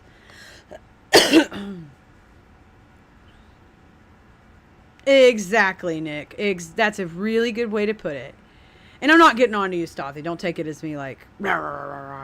I'm not griping at you. I'm just nipping that kind of thinking in the bud here because I don't want to put that on anybody. I don't want to attribute a tragedy to like being anything beyond what it was. Just random terrible tragedy. Life, terrible things happen very randomly in life. And sometimes they seem like something made them happen, but it didn't. It's just the nature of the chaos that is life. Yeah. Yeah, and I get that. Hey, penguins. But yeah, it's just one of those things like, again, and I've just been so deeply offended by people saying the show's cursed. Oh no. How many more of these voice actors are we going to lose before the show comes back out? Grow the fuck up. Grow the fuck up. Grow up. I hate that shit. I don't mind superstition once in a while, but that kind of shit's just like, you're saying shit that is going to make the rest of the actors like feel like, well, people think we're cursed and we're all going to die now. Great. Wonderful. I'm sure that makes them feel wonderful every morning that they wake up to that bullshit. I didn't win. I got like, we were like sort of, half invited, but also had to pay. It was like a kind of cut deal, but we were badge holders. So we got to go to like everything, full access pretty much. Like anything that was happening, we could get into. There were some things that we had fast passes to, basically. Like we got to go in our prioritized line so that we got in first before everybody else. So we got first pick of seats and all that. So like with King of the Hill, I got to sit in the second row. Like I was literally directly in front of Mike Judge. And then, like I said, the after party was fun. Though I'll be honest, I'm going to be totally honest. I loved the after party and I thought it was super cute. But it was a little underwhelming. Like, design-wise. Now, what I realized is they were using that venue for other stuff throughout the day. So basically, like, they placed in a few extra things for that, like, party. Like, they basically had a stage and some things put in place, but then like for that specific party they had to bring in new stuff and then of course load it out later. But it was like advertised as like a backyard barbecue with the like, and that like make you feel like you're stepping into the Hills backyard. First of all, it was an indoor venue, so there was like AstroTurf and stuff like that laid out, which was cute. But, like, it didn't... I was expecting a little more of that kind of description. I was hoping it was going to be an outdoor venue with, like, you know, just some little, like, set pieces and stuff like that to take pictures with. And, you know, a few, like, food trucks or something with barbecue or whatever. But the food was good. There was, like, a Frito pie.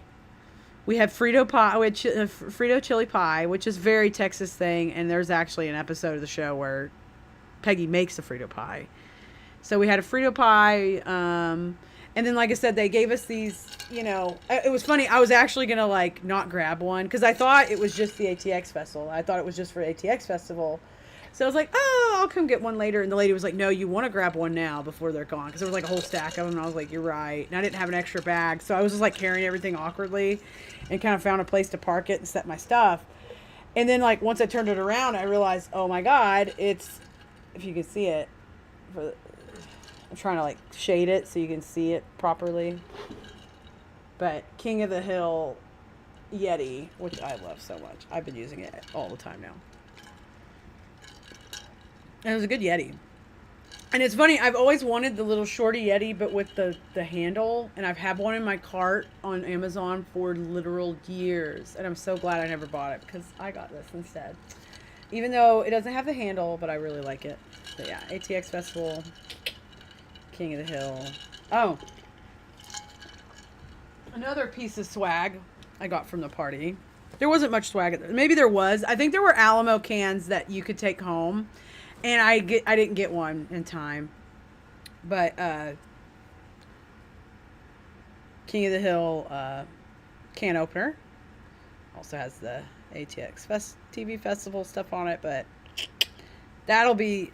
I'm going to start using this at work. I'm really excited for that. Or not can. I say can opener. I meant to say bottle opener. So yeah, that's going to be my bar blade at work from now on. Though I love I always use my Syracuse one that Vic sent me. Though I don't know where that is. It's been, I think I moved it from one of my bags. I think it's in my backpack. Because that one is metal and it sticks to the back of my phone while I'm working and it's great. Yeah. Austin, Texas TV Festival. Yeah.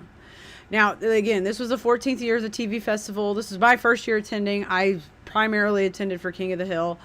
The next day, I went to like a few things, including a Mad Men retrospective. That was the same day I met Oscar Nunez. I seen him twice. Okay, Oscar Nunez again. Oscar, he played Oscar in The Office. It was funny. The first day, saw him on the elevator right when I was trying to go up to the room for the first time. And then later that same night, we were going back. I think he'd just come back from dinner or something. And we were on our way up from the thing to go. And then he was in the elevator with us went up a few floors with us. And then, and just kind of, we were chit-chatting. And then he told us good night, even though he didn't talk to us. He was just like, we were all chit-chatting with this girl in the elevator. And then as he walked out, he was like, well, ladies, good night. And then Saturday, he walked by me near the hotel again. And I just said, look, Mr. Nunez, I told myself if I saw you a third time, I would ask if I may have a picture with you, please. I didn't want to bother you, but I told myself if I see you one more time. And he was like, absolutely, would be happy to, and took a picture with me and my roommate. It was just weird because every time I saw him, he just had such a kind of look on his face. Like, the only time I saw him smile was when he got in pictures with me and my roommate. Like, or other people's pictures, right? Like, I did not, like, he was just all the time. Though he did smile after that. Because, like, after we took pictures with him and he walked off, we had to go the same way, like, a moment later. And we caught back up with him at the elevator again. And we had talked to him and we told him thank you one more time. We said, thank you so much. And then we were starting to say, like, yeah, like, how did we didn't get to go to your panel today. How was that? And, like, your new show looks fantastic. And da-da-da-da-da-da. And just, he was like, yeah, it's going to be really good. That's what, he lit up a little bit talking about his show. And he's like, so, and that's what he was saying. I'm bummed out. I missed the Mad Men retrospective. And I was like, oh, we just came from that. And he was like, oh, how was it? I said, it was great. And he's like, damn, I'm really bummed. I said, well, it'll all be published on YouTube later. You can always watch it, I'm sure. I said, this all will come out at some point. Like, this will all be published and put out somewhere. And he's like, you're right. He's like, yeah, I guess I'll do that down the line. But he's like, but I'm bummed because I wanted to watch it in person. And I'm like, yeah. But, yeah, we just talked to him and just told him, like, well, you're fantastic and don't want to take up too much more of your time, like, whatever you're doing. But have a great night and thank you for your time and the chat, kind of thing. He was really sweet. But yeah, they were all very nice people. Everybody I ran into, like, oh my God. It was just so surreal. Like, you're just like, every other elevator ride, you're like in there with somebody famous or you're, And then we saw Carrie Coon.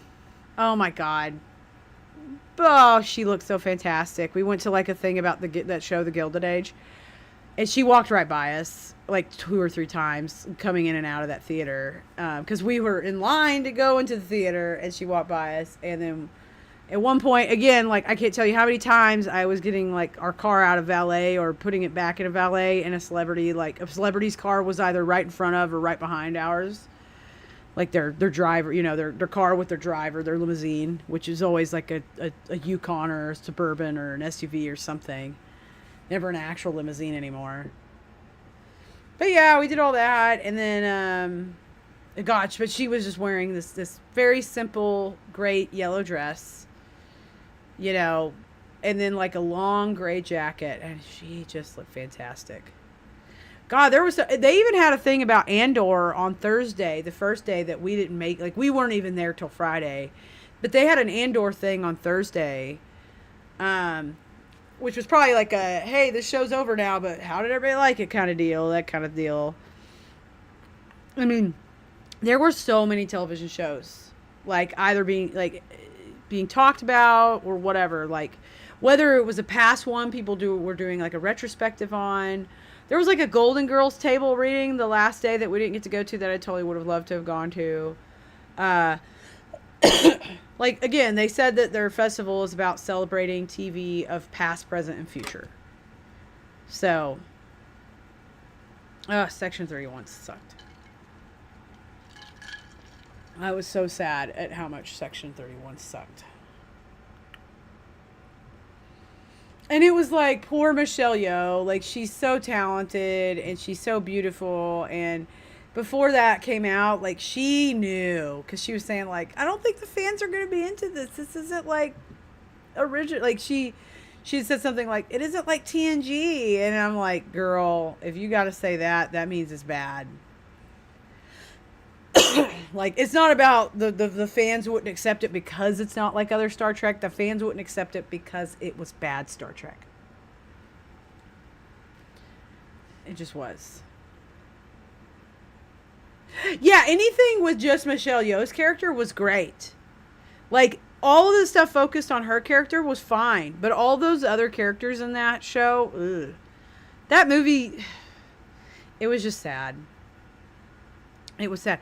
And you know, that one guy that they, spoiler alert for Section 31, that mech guy, like, he was gonna, like, I was like, oh my God, this guy's gonna get on my nerves right away. But then, like, they killed him right away. And I'm like, well, he didn't even have a chance to get on my nerves. And he actually had the potential to be a really funny character. Like, I could see that concept being really great. Poety Poet, thank you for the follow. Welcome. I wish they would have expanded on the Empire Hunger Games stuff for like for Succession. And they're meant to be all the descendants of Hoshi from Enterprise when she takes over.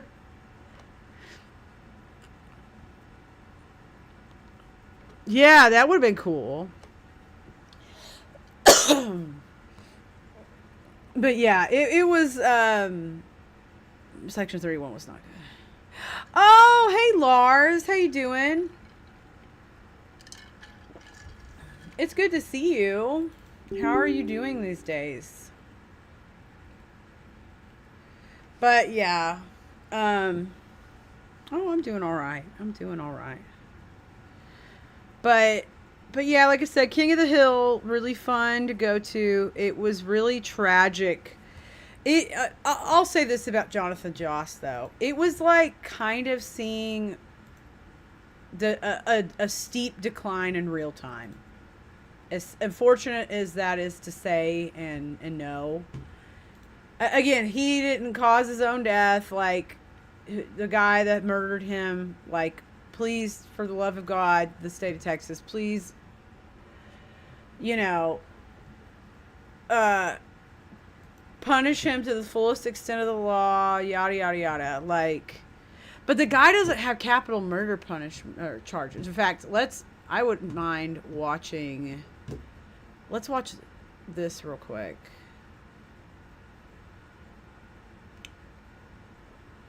Because, let's see. Because I love Philip DeFranco. Let's watch Philip DeFranco's, like, breakdown of it. Sorry, we're going to see some political stuff for a second. I know some of y'all don't care about all that, but it's in the national news of a guy who was accused of threatening to kill Trump. You got a scandal growing around Trump's new FEMA head who told staff he didn't know there was a hurricane season. We're talking about all that and much more on today's brand new Philip DeFranco show. You daily dive into the news, starting with this. Was actor Jonathan Joss just killed in a homophobic hate crime? That is what many people are asking and claiming after he was just shot dead outside of his home in San Antonio on Sunday after an altercation with a neighbor who reportedly was apprehended soon after. And Joss, if you don't know, he's best known for his roles in King of the Hill and Parks and Rec, and was visiting the site of his recently burned down home with his husband, Tristan Kern de Gonzalez. And according to a Facebook post from Gonzalez, when we returned to the site to check our mail, we discovered the skull of one of our dogs and its harness placed in clear view. This caused both of us severe emotional distress. We began yelling and crying in response to the pain of what we saw. While we were doing this, a man approached us. He started yelling violent homophobic slurs at us. He then raised a gun from his lap and fired. With Gonzalez then going on to write that he was murdered by someone who could not stand the sight of two men loving each other. And so you had that statement painting a pretty clear picture as to why this couple was targeted, but you had San Antonio police heavily disputing that and saying, our investigation has found no evidence whatsoever to indicate that Mr. Joss's murder was related to his sexual orientation. Should any new evidence come to light, we will charge the suspect accordingly. And so with that, as it turns out, according to reports, this is not the first time the couple has had issues with the neighbors. With Tristan even making it seem like their recently burned down home was possibly because of arson. With them writing, that home was burned down after over 2 years of threats from people in the area who repeatedly told us they would set it on fire. We reported these threats to law enforcement multiple times and nothing was done. And then all of this is the neighbors have their own version of events and they're painting a much different picture of Josh. See, this is what I read this morning. One telling My San Antonio that, quote, he would just walk up and down the street, he would just like scream, saying he was just very loud, but we knew how he was, so we wouldn't disturb him. Even if he looked at us, talked mess to us, we just ignored him because we knew that's how he was. You also had neighbors telling local outlet KENS5 that Joss and the man who shot him had a long-standing feud and often faced off with weapons, saying sometimes Joss was even armed with a crossbow. Also, others reportedly called the police for mental welfare checks on Joss over 40 times since January of 2024. And to be clear, essentially all of this was in 2024 since he really wasn't around after the home burned down in January. You also had some feeling like the shooting was just bound to happen because of Joss's alleged mental health issues, with one then telling the local paper that, I'm so sad it had to come to this, saying we all knew it was going to end up like this because of his antics. It's sad because this could have been prevented if he had gotten the help he needed. You also had another claiming that the shooting was because a neighbor was, quote, fed up with Joss. But then with all of that, as far as how people are reacting online, you have people really not only talking about what a great person Joss was to be around, but also taking Tristan's claim that this was caused by homophobia at face value. Some have even claimed that this ties into a broader trend across the U.S. that we're seeing the country shift to the right over the years. Although there, it should also be pointed out that the belief that you should kill someone for being gay, that's extremely fringe even among the right. We've then also seen the situation fueling anger and frustration at some media outlets for how they tackled the issue. Right? For example, you had the New York Post initially saying that the shooting was because of an argument between Joss and his neighbor, which led to takes like a big fuck you to the New York Post for reducing this murder to an argument with a neighbor, saying Jonathan Joss was the victim of a hate crime and died protecting his husband. Queer people shouldn't be killed for who they love / who they are. We deserve the right to exist. Also, as far as the Post, they've since released new articles that explicitly mention that Tristan claims it was a hate crime and the police deny that. You know, generally the most common response to all this has just been sympathy and sadness at just how pointless the killing was, regardless of the reason. For example, Nick Offerman, who had roles alongside Joss, writing in a statement, the cast has been texting together about it all day and we're just heartbroken. Jonathan was such a sweet guy and we loved having him as our chief Ken Hotate. Terrible tragedy. And with that, I think it's important to remember, at the very least, whether it was because Joss was gay or having a particularly hard mental day after seeing his burned down home and dead dog, neither are an excuse for murder. Ultimately, that is where we are with this just horrible situation right now. As we wait to see if any more information or evidence comes out, I'd love to know your thoughts on this, both with the situation at hand as well as the reactions. But then... Okay, so... Love Philip DeFranco. Big shout out to Philly D. Always like pinpointing and cutting through all of it and having all the good points to pull out. That's what I had read today, was the thing where the neighbors were talking about it. Because yesterday when I saw the whole like statement by the husband saying, Tristan saying like it was a hate crime and this big description, I thought, why? And again, I'm not accusing, I'm not an investigator, I'm not a police officer, I'm not rendering judgment on anybody, but I have a brain and I like to try to use it once in a while. And like, all I gotta say about that is like, why would that be a big post on Facebook and not a big police report? And again, I know that we know when we're dealing with cops, especially in places like Texas, sometimes we can't take even their word at face value. So them saying like, well, there's no evidence of this, like, that's kind of the frustration right now. Is like, I remember there was a point in my life where I could, I could trust, like, when police said, well, we're still investigating. But even then I couldn't trust it because I just didn't know any better. But the point being is like, the police are saying there's like no evidence of that. And then of course, all of the neighbors that are in, like, I think they interviewed like at least 2 or 3 neighbors in that article that I read today that he was quoting from. And they were basically just saying it's just so sad because they knew it was going to be like this. Like that he just was like, he was kind of a local neighborhood nuisance. I mean, we've all had those kinds of neighbors that like just rant in the middle of the day for no good reason or whatever.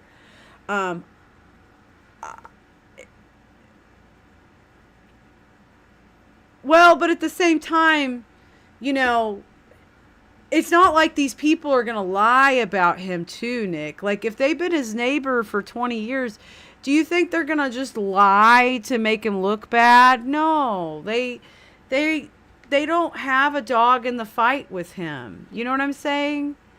Like, sure, they don't have video of it. And maybe some of them do. Maybe, I mean, as I guarantee you, as the police are investigating this, if any of those neighbors had any past video of his behaviors, that will become relevant in kind of figuring it and sussing it out for, like, as you know, those detectives do.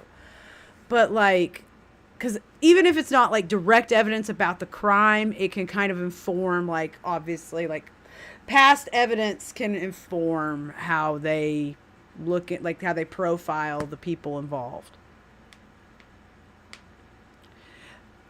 Again, the police said there's no evidence of anything Tristan said. So, but at the same time, I also don't understand why Tristan would lie either about something like that. That seems like a very extreme lie to make.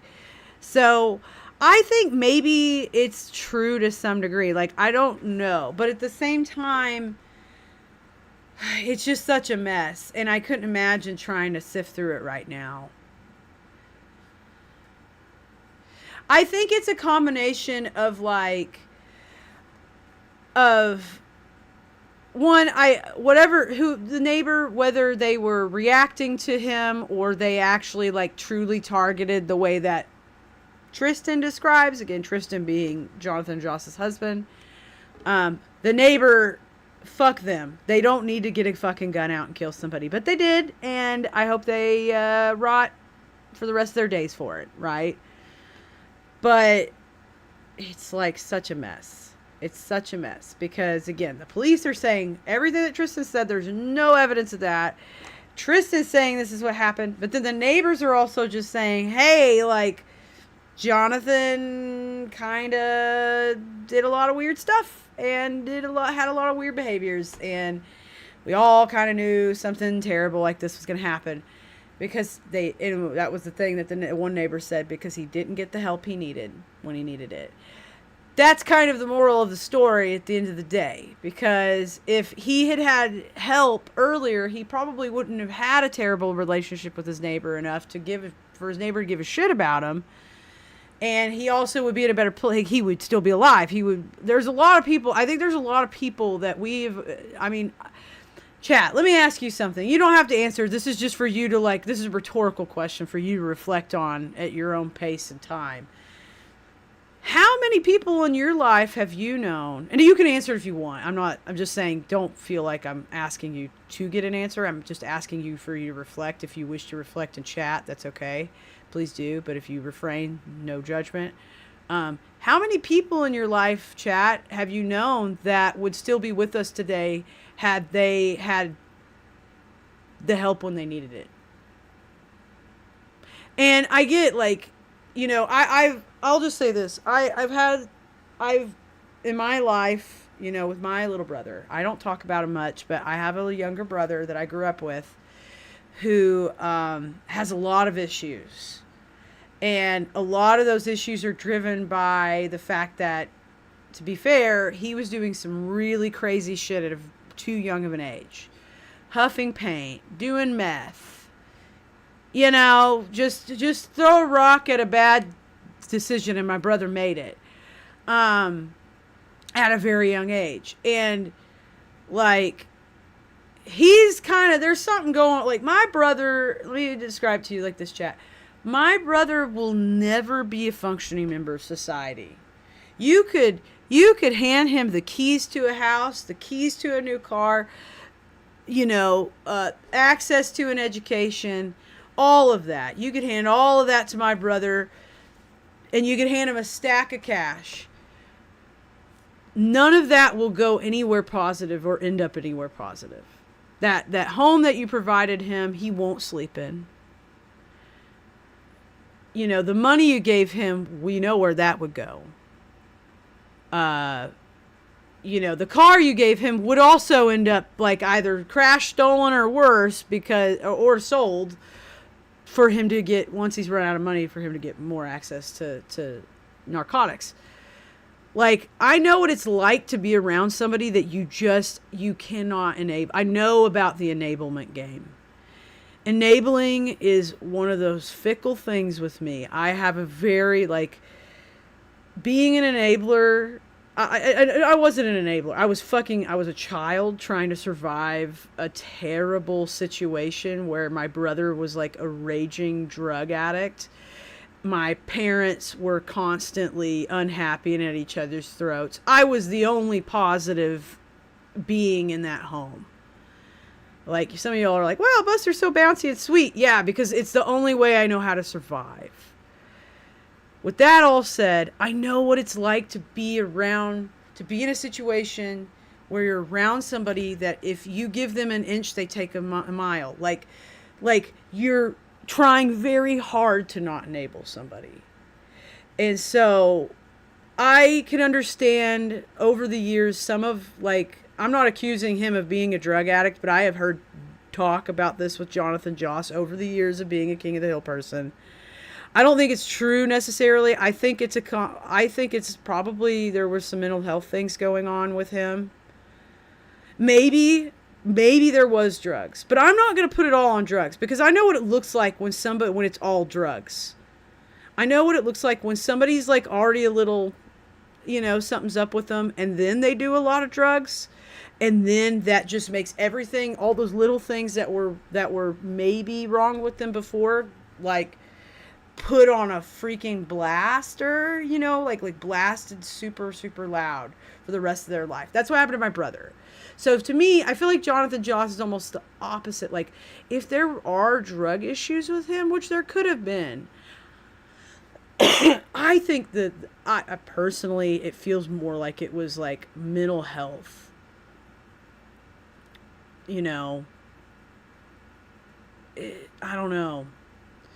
I'm no expert. I'm just speaking out of my ass. And by the poor guy, bless him, rest his soul. He didn't deserve to be murdered. Nobody deserves that. Nobody deserves to be killed in cold blood like that. No, but it's like, where is the truth in all this? What really happened? How did things go down? And what part of it is something, what extent of it is because, like, as a result of not getting help previously, is kind of where rounding back to. And once again, Chad, I ask you, how many people in your life would still be with us? Whether that's actually living, like still living, or still here, had they had the help before. Because when I say, I don't want it to seem like death is the only finality here. Finality can be your mind. Again, my brother can never be a normal person. I have never had a normal conversation with my brother since he was like 13, 14 years old. That's the last time. Those ages are probably the last ages I ever spoke to my brother having a sane, somewhat, he was a child, so his mind wasn't completed, right? It wasn't fully made. And so it's a different experience because the person I remember was a child, but my brother, while he's still alive and with us physically, that person has been dead to me for a really long time.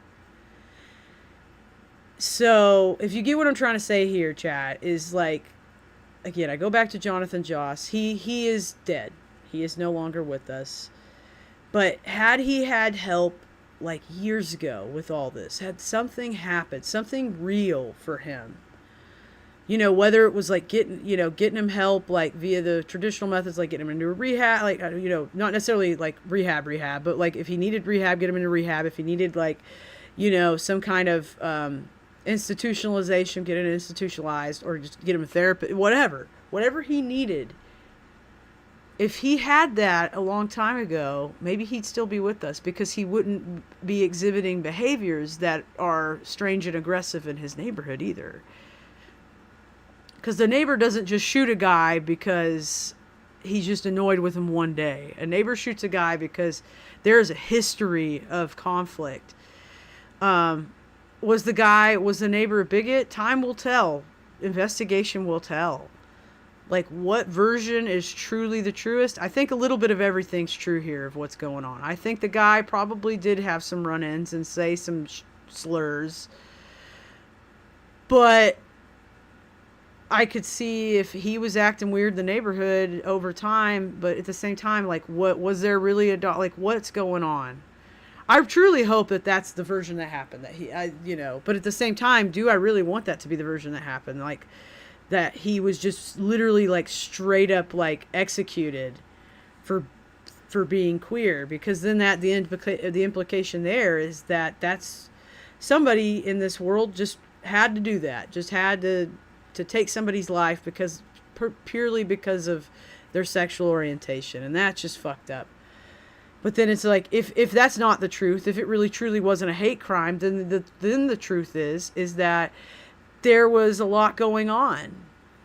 You know, whether it's mental health issues on both sides or just one-sided. But it sounds like his neighbor was kind of an asshole. So again, it's a big fucking mess.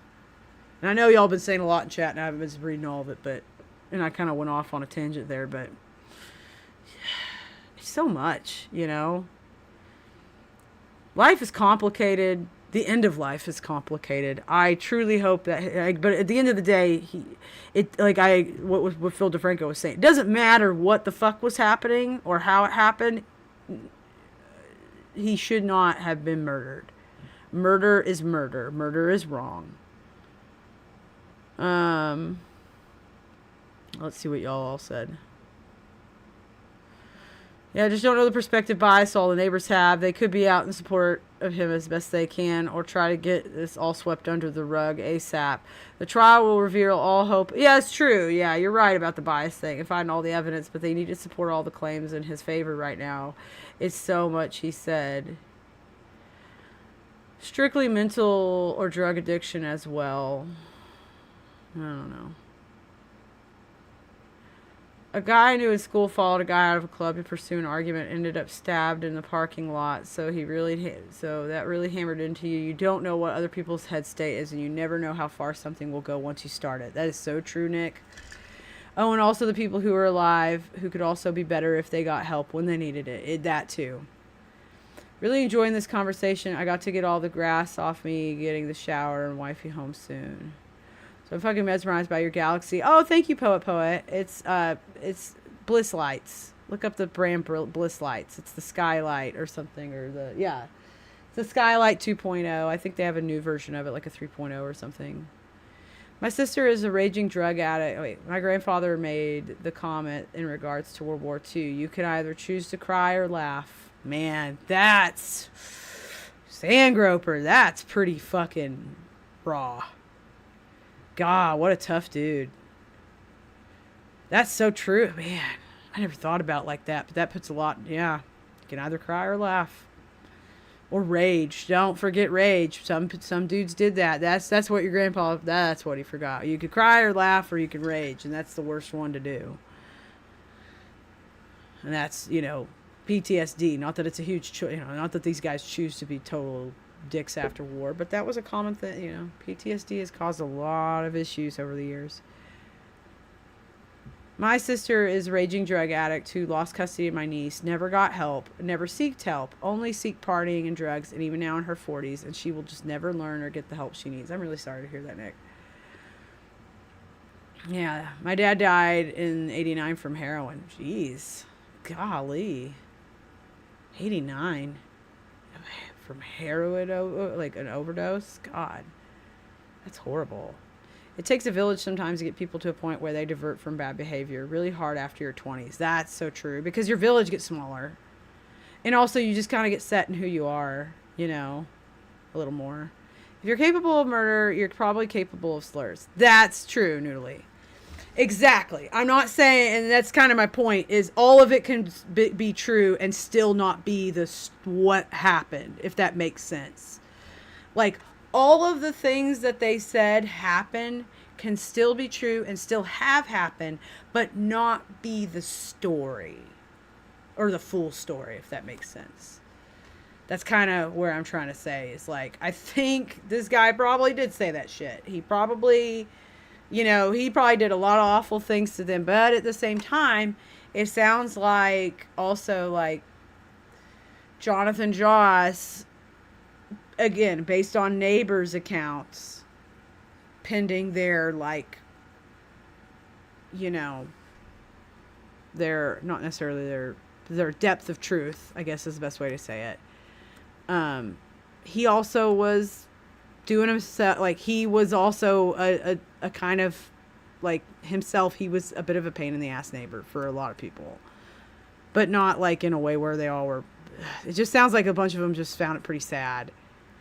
I've had we've all been there. We've all had like some kind of neighbor or situation around us where there's been somebody just making everybody in the area uncomfortable. Oh my God. Wow, that's so crazy, Edgar. I'm not going to read it out loud. Everybody in chat can read it at their pace, but that's horrible. Jesus Christ. Wow. Ooh. I'm so sorry about that, Edgar. Like, that's horrible, and I hope your family, I'm sure your family and you have obviously, you've had to. I mean, it's happened in 89. Time moves on, but I'm sure, I hope it's not, I hope the sore spot isn't as, doesn't hurt as much anymore for your family. I literally had a problematic neighbor just move out this week. Yeah, I mean, we've all had a shitty neighbor. We've all had, like, that neighbor that, like, it can be a range of things. They can be, like, an uppity neighbor who's always in your business. They can be a neighbor who is just a weirdo, who's trying to look through your blinds all the time. I've had one of those neighbors. Or the kind of neighbor that does this or that or this or that. But, my goodness. And, given that King of the Hill is about neighbors, it's about a family and all their neighbors. With all this said about Jonathan Joss and everything, like, rest in peace. And one thing I wanted to make a point of real quick before I move on, I am sure that, I may have said this earlier, I'm sure that he had a lot of, like, whatever issues were going on in his life were probably often expounded by the fact that, he's Native, and there's probably hardships in life he has faced that, like, somebody that looks like me will never face. There are realities and truths that he has had to deal with that are horrible. I mean, I can't imagine what it's like to be like somebody, whether it's a black person, especially when they're young and they first learn about the history of black people in America, or you're like a Native person and you learn the history of colonization in America. I can't imagine that it is easy to live your life knowing that people that looked like you and were your ancestors, like 100 years ago or less in some cases, were treated like utter and total dog shit, and in some systems still are. Some systems of social, like whether it's stuff to do with government or it's like dealing with the police or whatever. But the point being is, like, I'm sure, like, he had difficulties in life, right? But there were some difficulties, and there were probably quite a few difficulties in his life that were either made worse or entirely caused by the fact that, like, he is Native, and there's hardship, like, reservation life. I mean, knowing the history that, like, your people, this was theirs, and they were the great caretakers of it, and then people that look like me came in and Took it all from them. And gave him smallpox and more. I mean, my God. You know, it may not, it may to somebody like, you know, some of us, it may sound, well, it was a history long ago. In some cases, it really wasn't. There's a lot of history that's a lot closer to us in time than we think it is. And we need to remember that. And we need to think about that. And again, I'm sure he dealt with issues that were expounded by, you know, being Native and the unique challenges that come with that. So exactly, history ripples, sleazy. That's a good way to put it. Thank you for saying that. But yeah, so rest in peace to Jonathan Joss. I really hope that there is swift justice brought down on his killer. I did read earlier, if I'm not mistaken, I think the guy the guy doesn't have capital capital murder charges, so he's like getting released from jail, you know, like on bond or whatever. Let me see. I just was reading that before I got online, and I want to check it.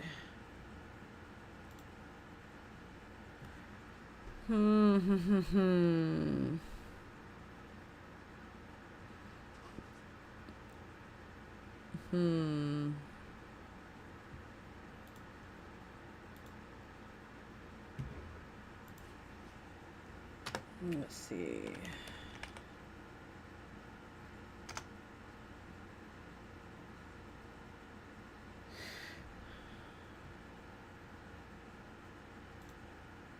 Jonathan Joss's killer immediately confessed he shot him with a rifle. Damn, he used a rifle? I thought it was a pistol. I remember reading that, like, it was a pistol, and now the guy is saying it was a rifle? Holy fucking shit. I mean, okay, that makes it even more, to me, the presence of a rifle makes it even more, like, premeditated or thought out, at least to some degree, or at least meditated, because I mean, a pistol's one thing, right? A pistol's something that can be worn on the hip, it can be concealed easily, yada yada. A rifle is something you have to make a point to go grab. Like, what the fuck? I'm sorry. I mean, this is why I could probably be a detective. I should have been a detective, because I'd be like, not that I want to be a detective on this case. This is sad. Initially laid out timeline events, which begin at 7 p.m. June 1st. I don't want to get into all this. This is just sad. I don't want to go into all this. It's morbid. I'll read it on my own. Oh my God. It's just sad. But with all that said, guys, I mean, rest in peace, Jonathan Joss. Condolences to him, his family, and all of his fans. You know, there's a heart, there's a hole in my heart where the money goes. You know what I mean? If that's a John Redcorn line, if you didn't know, by the way. I didn't want to like say that line and people be like, what? But yeah, that's a John Redcorn line. There's a hole in my heart where the money goes.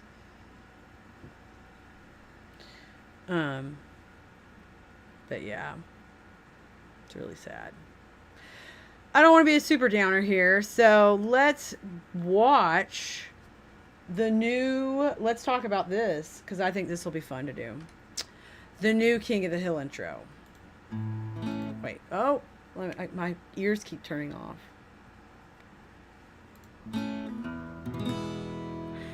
So, I just kind of, we'll watch the whole thing first. The sequence, and then we'll stop it and pause it.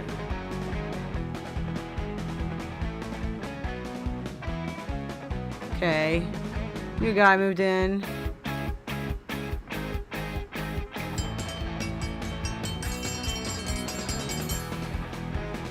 Ah, Bobby. I remember, okay, when we saw this, they didn't actually show, I don't feel like they showed this. Maybe they did. But when they show Bobby to people, I mean, everybody just, yeah, they did show us this, I think, because I feel like everybody, when they saw Bobby, just was like, you know, because it's their boy. That's their boy. So let's kind of go from the front here. So this is like the original. This is definitely from the original, and it's just extended out. But this is right here. This is the way things were before. This is the end of the show. So let's go back a few frames. So yeah, everybody's the same age when we left them. You know, Connie was showing like a global warming thing. I like how Joseph looks kind of like, We'll actually see. Can we play this at a specific speed? Oh, let's do that. Let's do that. Here we go. We'll kill the audio. So, okay. So again, like, I feel like this is just life. Like, back when the show was still on, like, kind of the normal thing. The kids are kind of doing... Though Bobby, check this out. Bobby has a phone. Okay, remember, the show went off the air in, like, 2009. And the characters are only aging about 8 years from the show, from when the show was on. So, and the show's been off there for, like, 15, 16 years now. So... They're kind of they're kind of doing not a retcon, but they're definitely like doing maybe like I kind of like this thought that like maybe when Bobby was like coming of age, he got a phone. Yeah, iPod touches were then, but that's a phone. So that's like we don't have to say it was 2009, but cool. Like this is cool because one. More talk about global warming, which has been going on for a while, but that's been heating up, no pun intended, lately, and all in the last 10 or so years. And of course, Bobby having a cell phone and filming Joseph kind of transitions from where we were, right? It transitions us from here, the original show, to like. Yeah, current, like a little, like, okay, Bobby had a cell phone since he was like 13-ish, which is, but I have one since I was 16. Okay, so here we are in the next part. So the seasons are changing, time is passing. Like, I feel like the showing the seasons changing is them showing is helping indicate the passage of time. And then we've got Con and Min. Min is walking. That's Doggy, their dog. If you remember Doggy. Oh, I hear a doggy. Speaking of doggy. Do I hear a doggy at my door? Yes, I do. There's a doggy. What is she doing? Let's see you, baby. Come here. Come here, come here, come here. Get out of my city. Okay. Oh, dog. Doggy, doggy, doggy, doggy, doggy, doggy, doggy. Doggy. Look, it's a doggy. You came in right on time. We were just talking about the little doggy. Yeah? You've been so sweet today. You've been a sweet baby. Look, it's my Weedles. Because we were out of town for like 2 nights, she's been like sucking up to me so hard lately compared to normal. Because she missed us. She didn't want us to leave like that again. Poor baby. Oh, this poor little baby. Poor little dog. Weedle. Her name's spelled Weedle. Weedle. Like the Pokemon. Oh, Weedles. Whittle. Oh, I miss you. What I've been streaming. Weedle. She is so silly. Why are you such a silly baby? You silly puppy. Silly Weedle pup. Alright. You go bite somebody else. Okay. Oh. Whittle. I'm trying to get comfy here. Can I scoot around and do my thing? Okay. Okay. Okay. What do you want from me? Dude. Dude, what do you want? Okay. Oh my goodness, dog.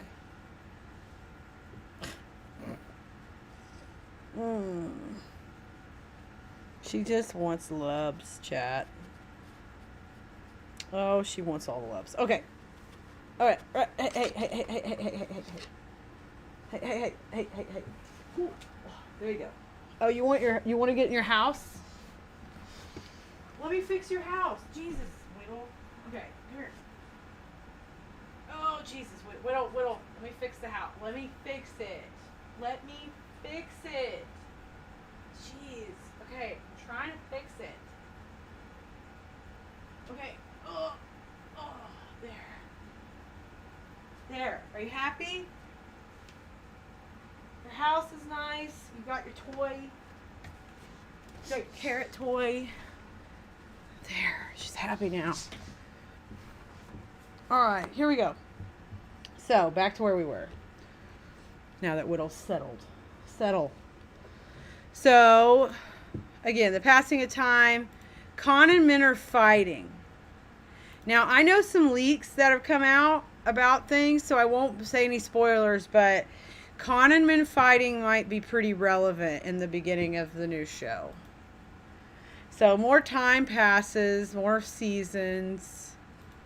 Rainy, fall, winter. And then, so that's like another year's gone by, basically, since that. And then we see Dee Dee. If you don't remember who Dee Dee is, she was Cotton's wife. And yeah, I know. She has her little house fort thing. She loves that. So Dee Dee was Cotton's wife and the mother of Good Hank. So, so it looks like Dee Dee shows up. Okay. And then Bobby's bringing Good Hank over to Dee Dee. Like he was visiting. So maybe... And then Bobby's a little older here. Bobby's a teenager because he's got a little bit of scruffy, but he's not quite a grown-up yet. So Bobby's a teenager. Bobby, obviously, his uncle Good Hank loves him very much. So he kind of gets to, really, I mean, the relationship is almost like Bobby's a bit more uncle-like because he's older. But that's cute. I actually really love that. She's putting him in it. She's got a nice car. She's got a nice little convertible. You know, she's still got her titties out. Good for her. And she takes off. So GH was staying with them, maybe visiting for like the summer or something. Because she did have the top down. So I would assume with the top down, it's nice weather. So we're back in fall. Because it keeps changing. Oh, that's winter. Why would she have the top down in winter? What? I didn't even think about this until, like, wait, it's got to be summer. I'm not paying attention. Like, I'm just sitting here not paying attention because I'm thinking, oh, it's got to be summer because why would you have the top down? What? I've seen people, like, talk about I haven't watched anybody's analysis of this, but the fact that she's got the top down in winter is funny. That's weird. And, like, they're all bundled up. I mean, look at all them. They have coats on and gear and whatnot. Okay, so back to spring, summer, fall. Oh. And then here we go. John Redcorn pulls up in a nice little Jeep, by the way. His Jeep is cool. And, of course, and he's always driven a Jeep, too. But there's Nancy going out to see him. So, remember, in the original show, she got to a place where she stopped cheating on Dale with John Redcorn. So, she broke up with John Redcorn. I want to say, like, later in the seasons of the show. Like, not super late, but I want to say, like, around, like, maybe season 8 or 9, maybe even later. She stopped cheating on Dale with John Redcorn, and she broke up with John Redcorn. So, this means she's stepping back out with John Redcorn.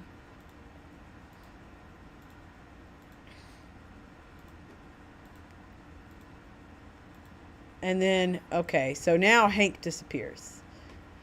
So it's like back to summer, and Hank is gone. And if you pay close attention, because let's look at his lawn throughout the seasons earlier. I mean, it moves a little bit. It looks normal, but so it's not that different. But Hank is gone. Okay, his lawn doesn't do much. Okay, but he's back. So he's not gone, but he's getting ready to leave. So it looks like Peggy, Bobby, and Hank with bags. And they're getting in a shuttle. And there's been no car in this whole time around here, but at the same time, it's like, okay, they're not taking a car. They're not like, nobody's dropping them off the airport. They're taking a shuttle. Moving their stuff. And then the goodbyes with the kids were pretty intense. Like, you know, it looked like, let's see. You know, Connie and Joseph are right there. She hugs Connie, and they're like, aw. And then Joseph lifts him. And Joseph looks really busted up. So Joseph's busted up. Connie's like, hey, see you around. These two are kind of saluting him and giving him the old wave. And then Bill is very upset. Okay. They leave. They walk off. Bill's crying. Those two are back to normal. Bill's continuing to cry. Oh, time has passed again, and Bill is still crying. Bill is so upset. So it's going from summer to fall. Bill is so still busted up. Somebody new's moving in. Bill's wondering what's going on. Stuff's being moved in. Oh, the trash can swapped out. I didn't notice that before because they always had that trash can. So that makes sense. They're getting a new trash can swap. And Bill's kind of like, what's going on? They have a new neighbor. And he looks very similar to Hank in a way that he's dressed, but he's got some interesting hair. I think if Hank went to Saudi Arabia, I wonder if this guy is like a work exchange person with Hank. Because his facial hair is very specific and interesting. But he is drinking, so he is drinking Alamo, so he might just be some guy. He doesn't have to necessarily be somebody from Saudi Arabia. But again, he's drinking, and I don't know how. I don't know enough about Saudi Arabia to know how Islamic it is or isn't, but they don't typically drink alcohol, at least. So, what's going on here? So we go from it being a wider shot to being a tighter shot, and he's just kind of getting along with the guy. He's just hanging out with him. He's the new like replacement for Hank. Okay, the seasons change. Oh, Bill. Oh, this is absolutely this right here.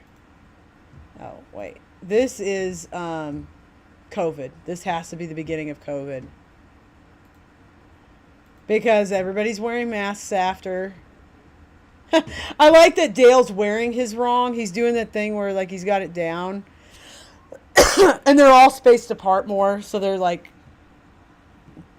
you know, what was it, the spacing?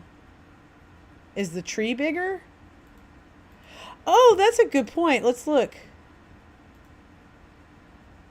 Does the tree get bigger throughout?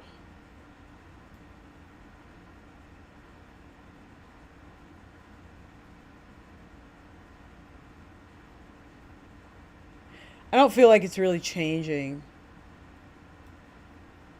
in size. It's just that the shot gets tighter. So this is where we get in the tight. So this guy's chilling, living, and then COVID happens, and then they all start spacing out a bit more. Dale's incorrectly wearing his mask. Time's changing. Season's changing. This lady. So, who's this lady? Ah, Boomhauer. Okay, so Boomhauer has either a son and a wife, or he has like, or like he has like a significant other and a child, or he has a significant other who has a child. Though, I'm going to say that they I don't know. We'll see. That'll be interesting to check out. Because, like, yeah, he's got his arm around her, so he's definitely, like, with her. So that's kind of cool to see Boomhauer settling down a little bit. And then Bill has not been present for a while in the sequence. So he got sick. Let's speed it up. Or it's good. So he gets sick, and then he just is no longer in the alley. And then, yeah, comes and grabs Boomhauer. And then he, at some point, is fucking done with the masks. Yeah, so maybe he runs for mayor on some kind of, like, fuck the masks kind of shit, which is funny. Well, meanwhile, this guy has stayed wearing the mask, like, the whole time. So he's not trying to get sick, which is pretty funny. Okay, so they go and vote Gribble. And they said in the thing that he was mayor of the town for a little bit. They said in the panel. So he gets, vote Gribble, yada yada. I didn't notice this as much before, but that's funny that they removed the pole. That makes sense, though, because it's probably a telephone pole. So the pole's gone. Which really makes... Okay. So, I guess he comes to put that out there because the poll was taken. I'm going to watch him again. He just kind of watches him do it, and he's like, okay, whatever.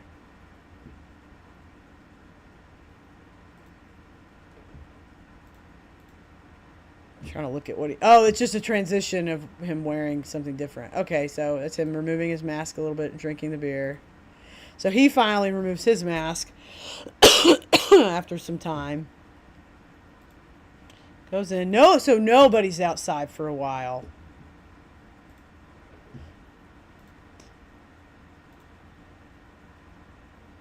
Because that's more time passing and nobody being in the alley. So I guess like after lockdowns and stuff, they just kind of... What was the point anymore? By the way, what did this say? What did it say on the side of it? Oh, Trip. Okay, so that's like the new Uber. That's like their version of Uber, Trip, or Lyft, or whatever. So Hank and them get home. He sees this. He removes it. And that's when we see the classic. Because, remember, it used to be the trash bag. Him taking the trash bag to the little can. But now it's... him taking the sign to the new trash bin.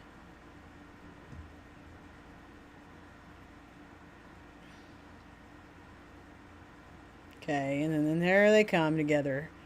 Bobby's grown up. He's as tall as Hank. A little shorter. Look at them. They look so good. Hank is like, okay, they've added lines under Hank's eyes to indicate some age. His hair also is like his hair used to be more brown like this, but it's a little more gray. Like it's got gray in it now. Even though they're not like full on graying his hair, they definitely have made his hair lighter with gray. Peggy's hairstyle is a little more relaxed than it was before. And she's definitely, I think the age on her is a bit more noticeable than on Hank. With Hank, it's just added lines under the eyes. With Peggy, it's these, and it's also kind of, she's like, they're indicating like that women tend to, like, as they get older, sometimes lose weight and get a little, like, the way her chin is too, like, just everything, like, I could just see all of it's like right here with her. But yeah, they look great. And then Bobby looks exactly like what I think an adult Bobby would look like. Like, they didn't overdo it, they didn't overthink it. And honestly, he's really cute. Like, I can't wait to see him get into being adult Bobby, to be honest. Like, I can't wait to see him. It'll be nice to see Bobby be an adult and not a child anymore. So, and it's kind of funny with Bobby in particular because, like, when I grew up, Bobby was like my age, right?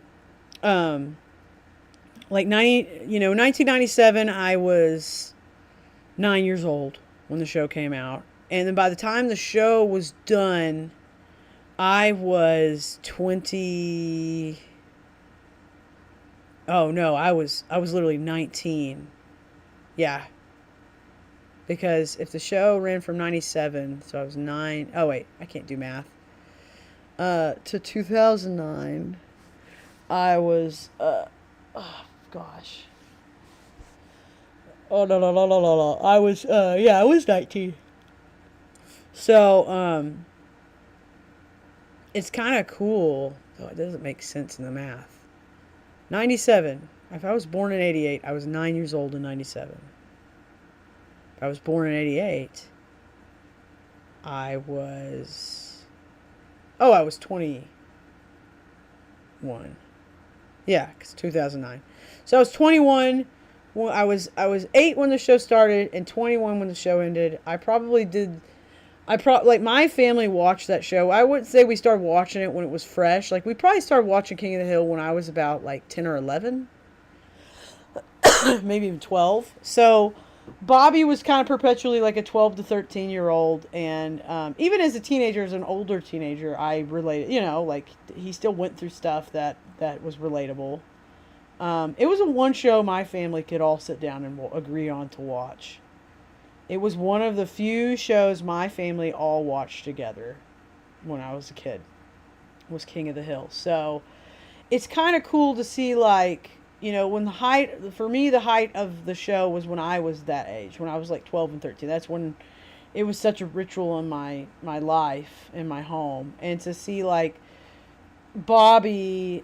So it's kind of a trip because, Bobby's, I always said that Bobby's millennial because he was our age. Like, all of us, like, Bobby was us as kids. He was a millennial as a child. But now as an adult, he's a Gen Zer because he's only 21. I don't even know. I mean, right? He's going to be like a young Gen Zer, like late Gen Zer, but there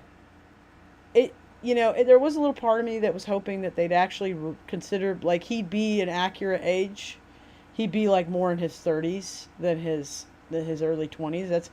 I figured they were going to make him mid-20s in general, but I was hoping they would put him in his early 30s. But it makes sense to make him a 21-year-old because, one, there's a lot of story to write about somebody at that age and beyond.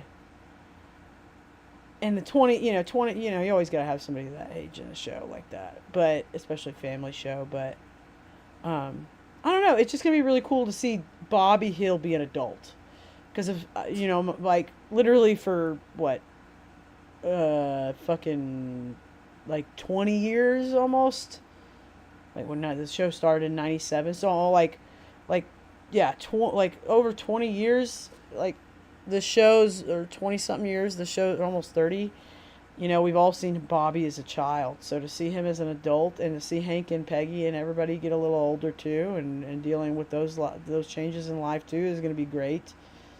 I'm really excited that Bobby's a chef. That's another thing with the show. If you didn't know, Bobby's going to be a chef. He's a robotic chef, which is German sushi fusion thing where it's specific to cooking over coals, if you're not aware. So it's going to be great. It's going to be a good point of contention between him and Hank to kind of play off of throughout time or over time. But I always thought Bobby would be a chef or a butcher or something. Chef makes more sense than butcher. My old idea was that he was a butcher and he wanted to open his own butcher shop.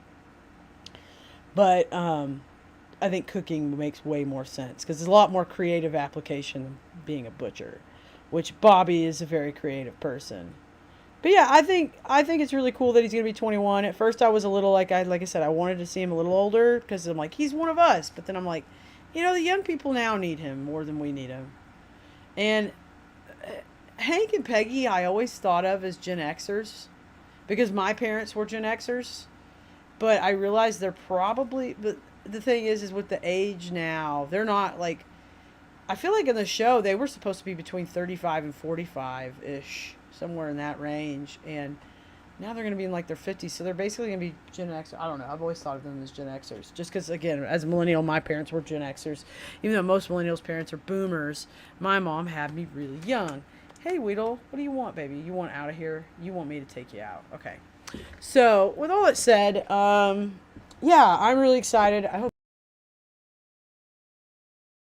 I really have a lot of confidence in it. I'm going to let Weedle out of this room real quick. She is getting mad at me. Come on, baby. Go by. Go by. Okay. I have to close the door so the AC, stays contained in here. But, yeah, I'm really excited about the show, and I hope y'all are too. I am such a super fan, and I always will be. Again, it's so important to, King of the Hill is such a, canon event for my life.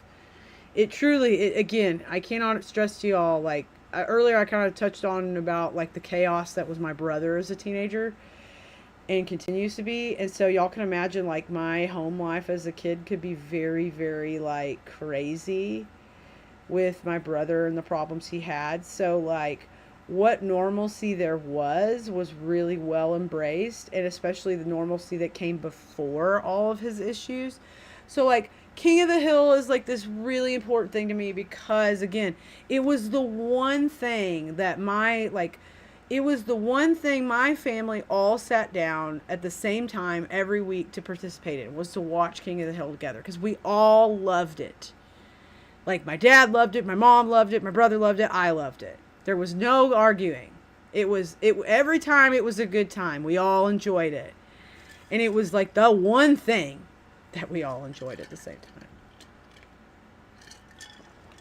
So to me, King of the Hill is the kind of show that has the potential to really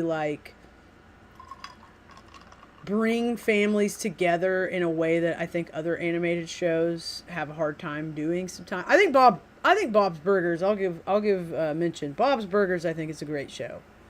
So I think Bob's Burgers is kind of a contender here, but I truly think that King of the Hill is such a wonderful piece of Americana.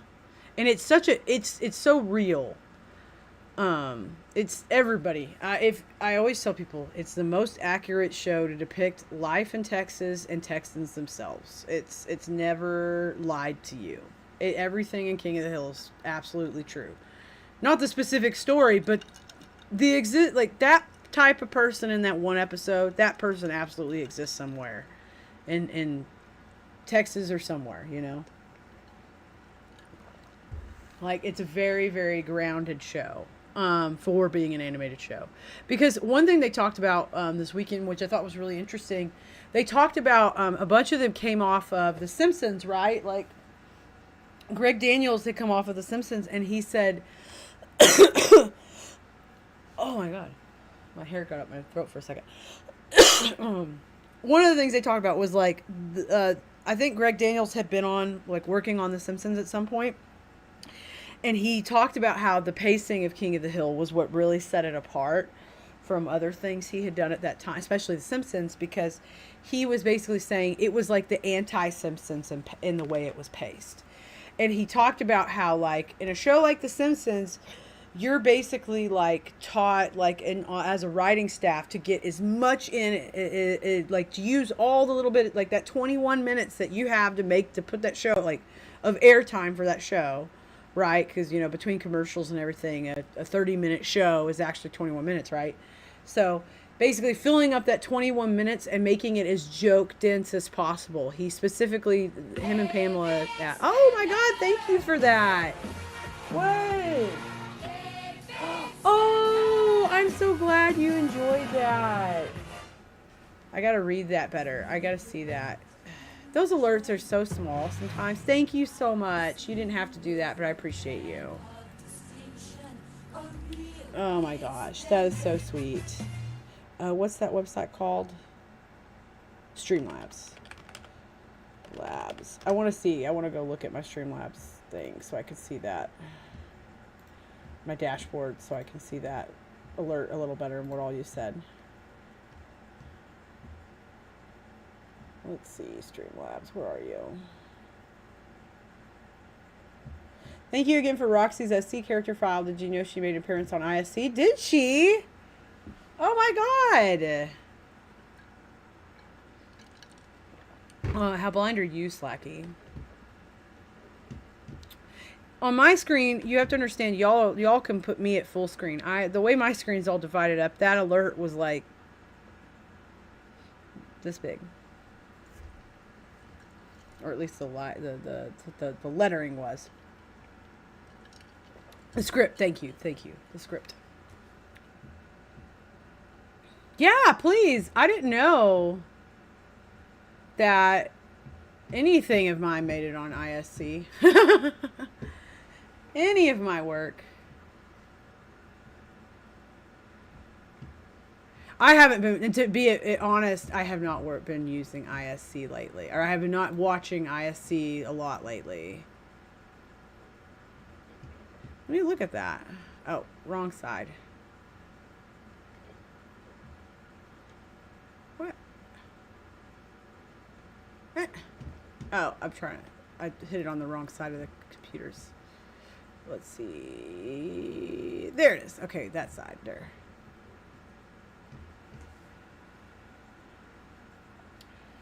Yeah, that one. Here, let me see. 1 second, y'all. Oh wow, she looks great. Let me kind of pull it back a little bit so that chat can see it. To hide inside a new high emission zone.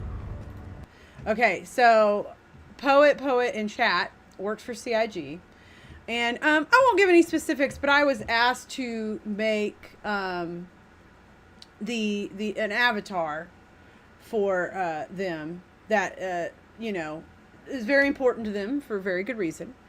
And so she got slotted into an episode of Inside Star Citizen. That's nice.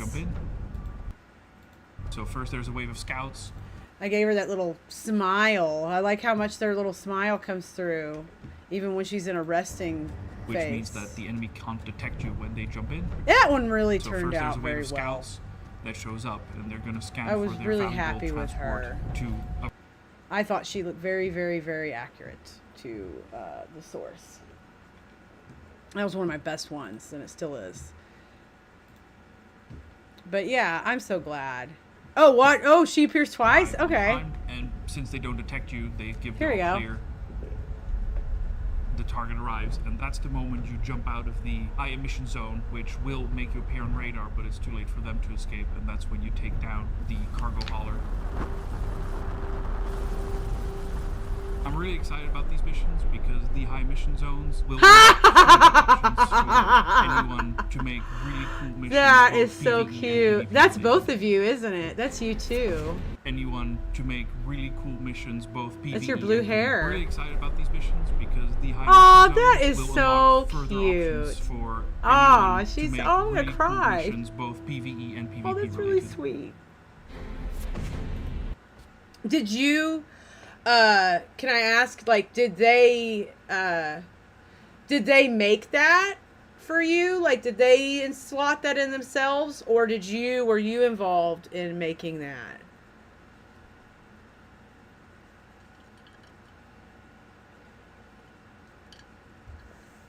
Like, did they get you, like, pulled into it? Oh, that's so sweet. So did they have to get that file out of your computer? Or did they just ask for it?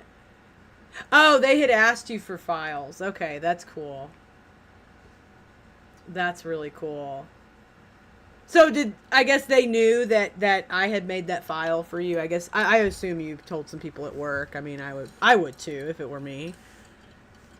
So that's really sweet that they did that. Who made that? Like, that's so sweet. So the team just like did that for you. They didn't even.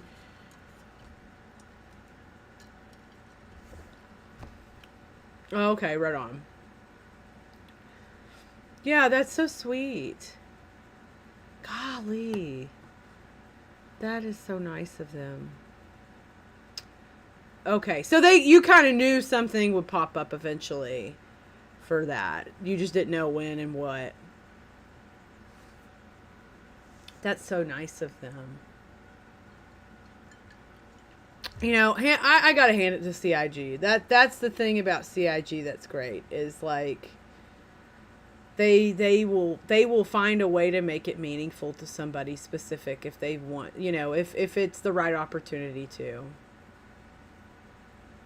Oh, you didn't have to do that, but I appreciate it. I was happy to do it. I don't know if I'm actually allowed to take tips for it anymore. I mean, y'all updated your policy, I think, and I don't know. I need to talk to Toast. I need to be like, is it okay for me to have a tip page up for face making anymore? Because, I mean, seriously, there was some kind of update to some of y'all's terms, and I'm like, oh, I may not be legally allowed. No, I don't think anybody's going to come after me. I mean, I've been around for a while. And I think, like, it's not a bad thing to ask for a tip, but I don't ask. I just say it's not, you know, again, it's not necessary. You really didn't have to, but I appreciate you.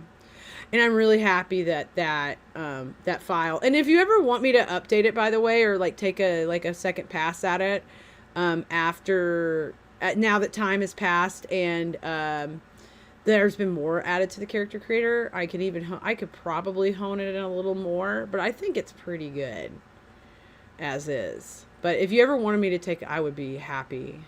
Yeah, it's a tip for my stream. But yeah, I would be happy to take another pass at any of them.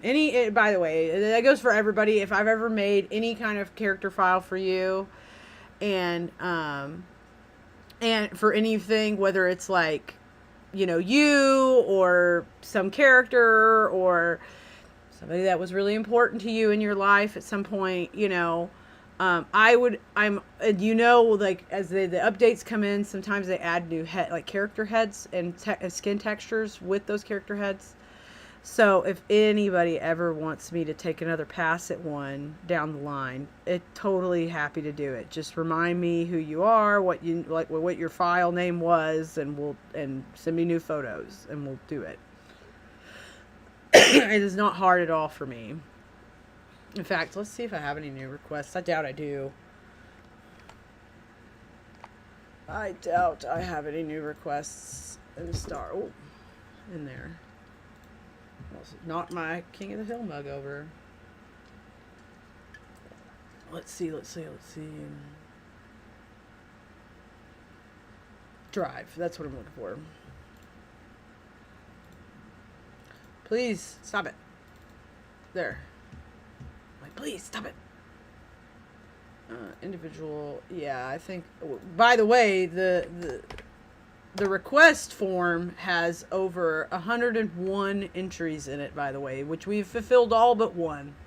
There is one that was a request for Donald Trump that I did not fulfill. I was like, no, I'm good. I think I even emailed the person. I said, I don't feel like doing that one. I'm sorry. I can make all the faces in the world, but there's some that I really don't want to fucking make, and that's one of them. Thankfully, that's like the only request I think we've ever gotten. You know, shoulder blade length. That's gonna be a new thing. Is that? Again, I'm out of the loop. Is shoulder blade length like related to body proportions or something? But yeah, definitely. Like whatever. Anytime somebody wants me to redo something, tell me. But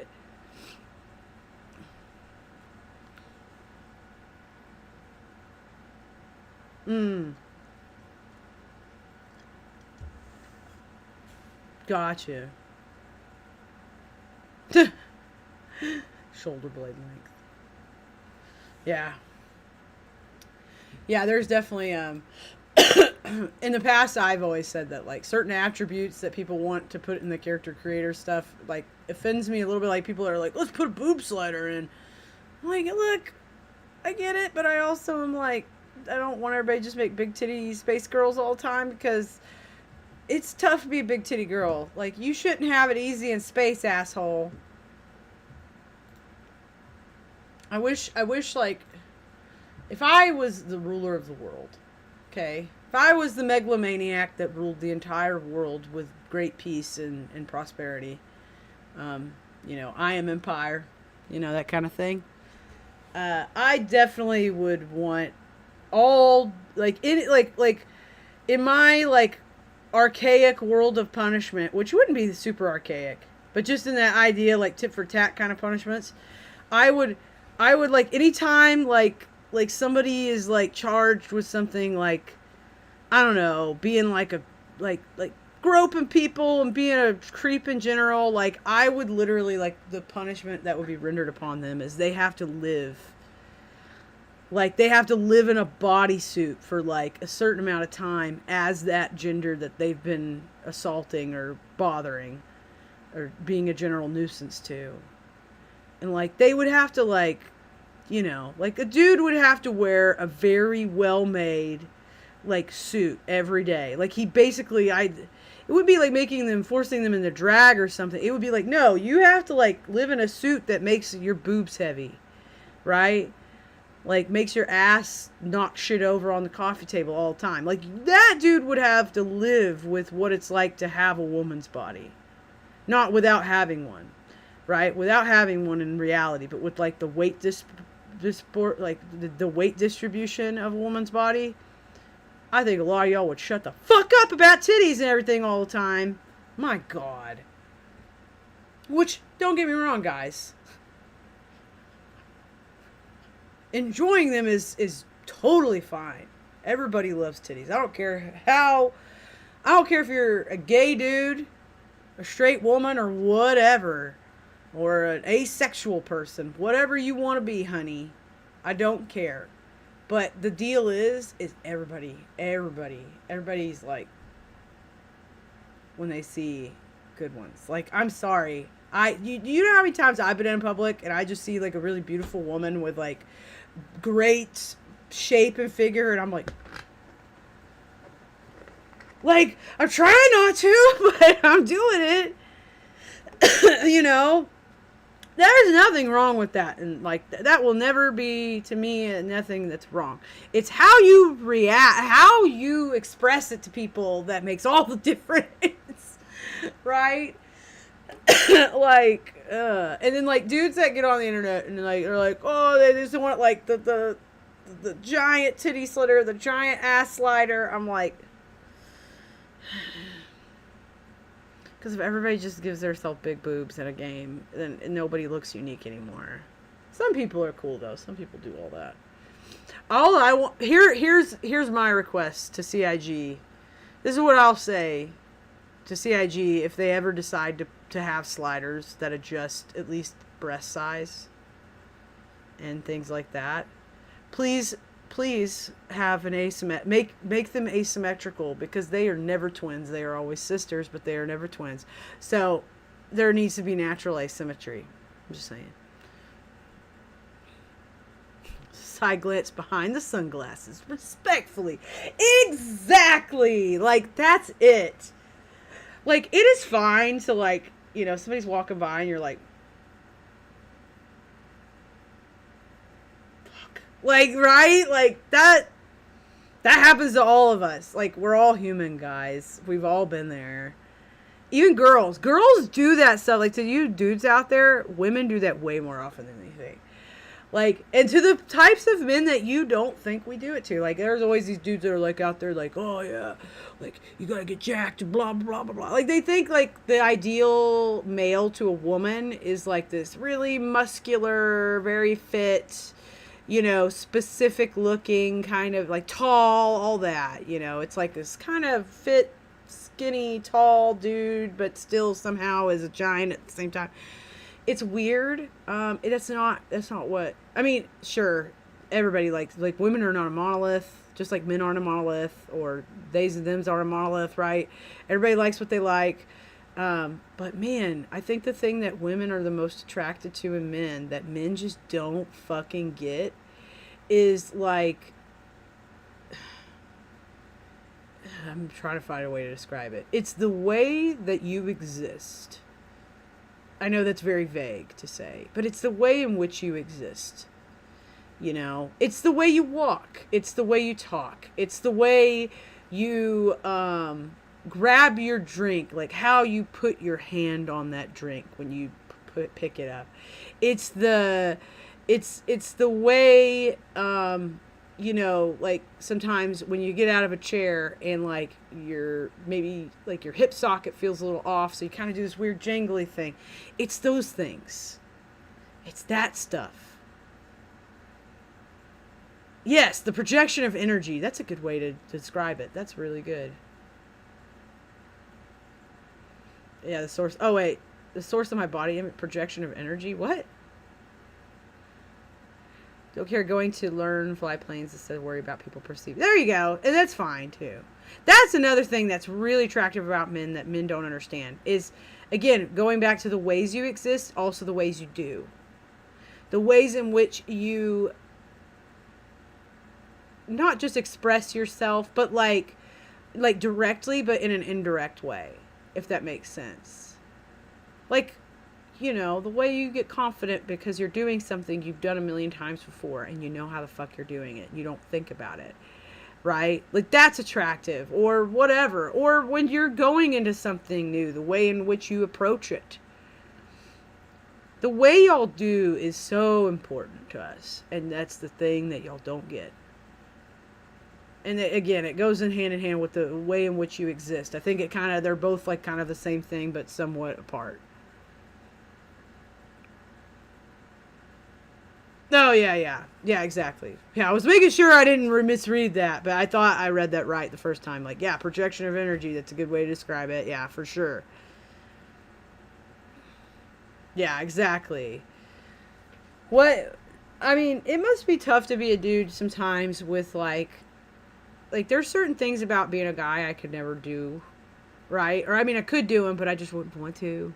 Like, it'd be stupid, you know? Or it'd just be like, ugh, I hate this, you know? Like, sitting down and trying to avoid hurting my balls. Oh, God. I am so glad I could just sit down, right? And I don't have to think when I sit down. I just sit. Y'all, I mean, I'm sure a lot of you don't have to think all the time, but, you know, you probably have moments where you accidentally sit on your balls, and that probably really hurts. I don't want that. Hey, Simple Garrick. Yeah, and that's another thing. Y'all have... I think that the heart, like, just as an outsider looking in, one of the things that I think must be hard about being a man is feeling the pressure to never fully express yourself when you are at the depths of your despair or sadness or whatever. Like, always feeling this pressure, like you have to keep it together, like you can't. Like, the only time, I think, it feels like the only time men are allowed to cry is when they're completely alone. And they nobody can hear them. Nobody can see them. They can just scream and cry the way I would if I was truly upset. But that's only I could do that whenever I wanted. Not that I want to. I mean, obviously there is some, you can't just go around just losing your shit all the time. I mean, nobody wants to do that. It's not like I get to do that more frequently. I mean, I could do it more frequently. I don't need to. Because I have been taught more emotional regulation through my life and better, healthier ways to handle them than typically men have. So I feel like sometimes with men, I feel like the only opportunity you get to lose your shit is when you're totally by yourself. So you don't have all this weird shame or whatever associated with it. And it's just sad to me because a girl could lose her shit with her around other women, and those women will be okay. I mean, they'll still try to get her out of a situation where she's not being publicly losing her mind, But they will, okay. Like, they made it look like, okay, like, we're just getting her out of here. But they care. They care enough to make sure that she's, like, you know. And guys don't do that for each other. I mean, sometimes y'all do, but not all the time. Y'all are getting better, though. Y'all are improving day by day. I've known more emotionally aware men in the last, like, 5 years than I have the rest of my life before then. Gosh, we don't need another Office Space, The Mighty Gorp. I mean, it was like the perfect movie. It was the perfect movie. Though I wouldn't want a remake of it either. I mean, we don't need remakes of everything, but it would be funny to see like some new like Office Space 2 where it's like, yeah, like not the same characters, but like another story.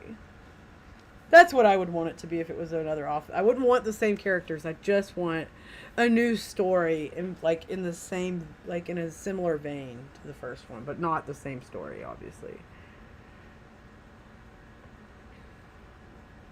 Stephen Root would nail it again. I mean, Stephen Root's the best. Time is acceptable for men to lose their shit is very traumatic events or if they are angry.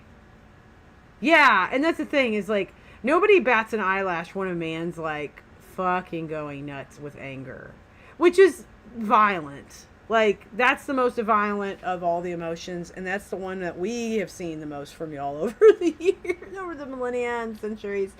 So it's kind of like okay, let me describe to you like this. When I was a kid, I was not afraid of women being mad. I was afraid of men being mad. Anytime a man, like a male teacher of mine, like, you know, we've all had those days in school where we just pushed our teacher to the fucking max that day, and they had it with us, and they let us know that we needed to shut the fuck up, right? Without saying the F word. They need to let us know it was time to shut the fucking shit down, right? We've all had that day as a kid with our teacher. And I remember, like, whenever female teacher, like, whenever, like, you know, like, whenever my female teachers did that, it was like, okay, it was, like, quick, right? Like, it was quick, and we all were like, okay, all right. Because it's like, I think a lot of us have had a lot of us, like, are used to our mothers getting angry about stuff, so we kind of react to feminine anger in a certain way. But whenever my male teachers lost their shit, oh my God. I mean, I just remember being like wide-eyed and scared. Because why? Because life at that point and, you know, whatever had told me, an experience had told me up to that point that when a woman gets mad, she's just going to give me a good talking to and I should mind her and I need to stop. When a man gets mad, he might hit me. And I don't like it when he's mad. I can handle it when she's mad. I can't handle it when he's mad. A man was always a bigger threat with that kind of that level of anger than a woman was. Even though none of my teachers would have ever laid a hand on me, but it's that instinct, right? God. I mean, I'm at the point in life, though, whenever a man, like, loses his shit around me, I fucking go nuts on him back. Because I don't like, I always get in that fight or flight response. Because I remember when I was a kid, it was flight. It was like sinking down, not wanting to get the wrath of dad or whoever. But as an adult, I'm like, I will fucking die telling you you're an asshole. Just like, I will literally die and I don't care. Like, I am that fucking done with you. I broke and I had to break down a situation. I was, you know, and stop crying. Ugh, gross. That sucks, Nick. I'm sorry. My classmate, a teacher, quit once. Oh my God, what did you do, Garrick?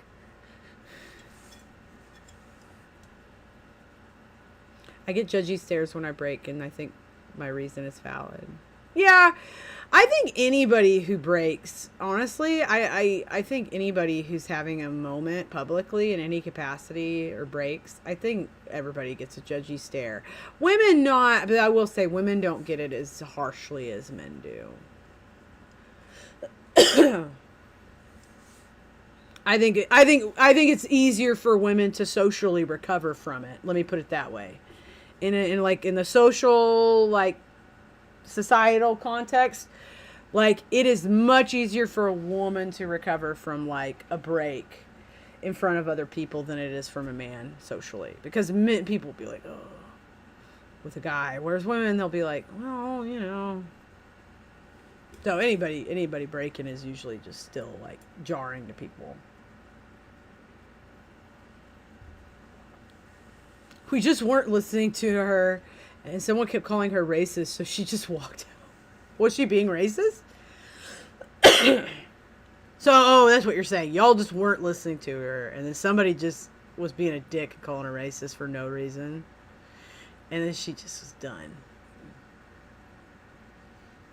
I feel so bad for teachers when I read teacher stories sometimes. I'm like, oh my God, it must be horrible with these kids. These children's. But yeah. But anyway, like I said earlier, like, you know, we did all of our chatting about King of the Hill for the most part. I think we chatted it up for the most part. I mean, I'm really excited.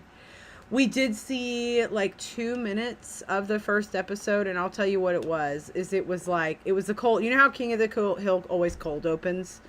It was a cold opening on like a plane.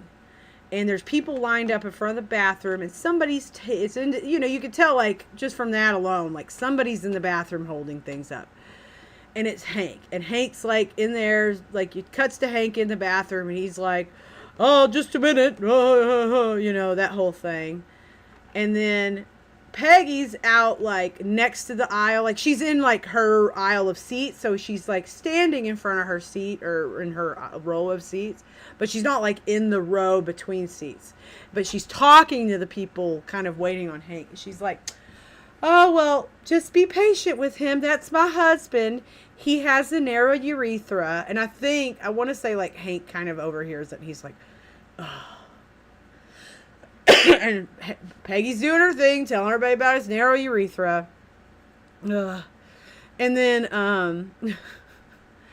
then, like, it cuts to they've landed, like, you know, it's implied that it's landed, and Hank is like getting out of the plane gate thing, and he just like kind of comes down to his hands and knees, and he like kisses the ground. He's like, oh, home, Texas, or something like that.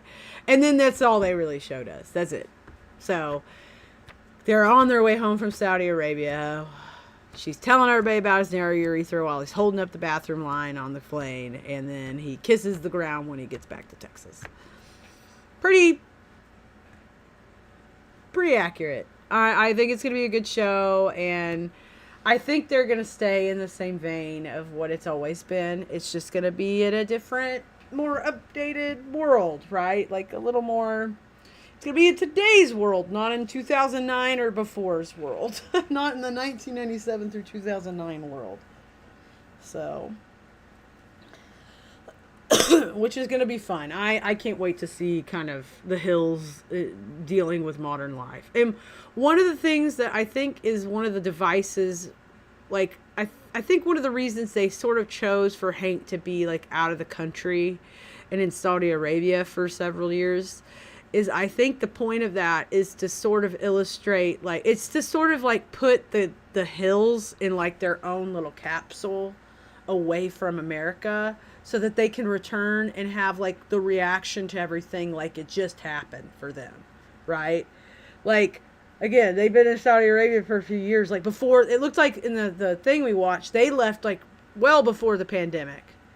So there's a lot that's changed, not just since the pandemic, but just in like this last couple of years too. But like the pandemic, like really caused a lot to change quickly. Hey, thank you for the follow, Simple Garrick. So the point being that I think the device point, like the point of doing something like that. Oh my God, abandoned ship. Abandoned ship. Oh, it may not be playing. Did it play? Oh, it's playing. Abandoned ship. Yeah, see you later, Garrick. Thanks for stopping in.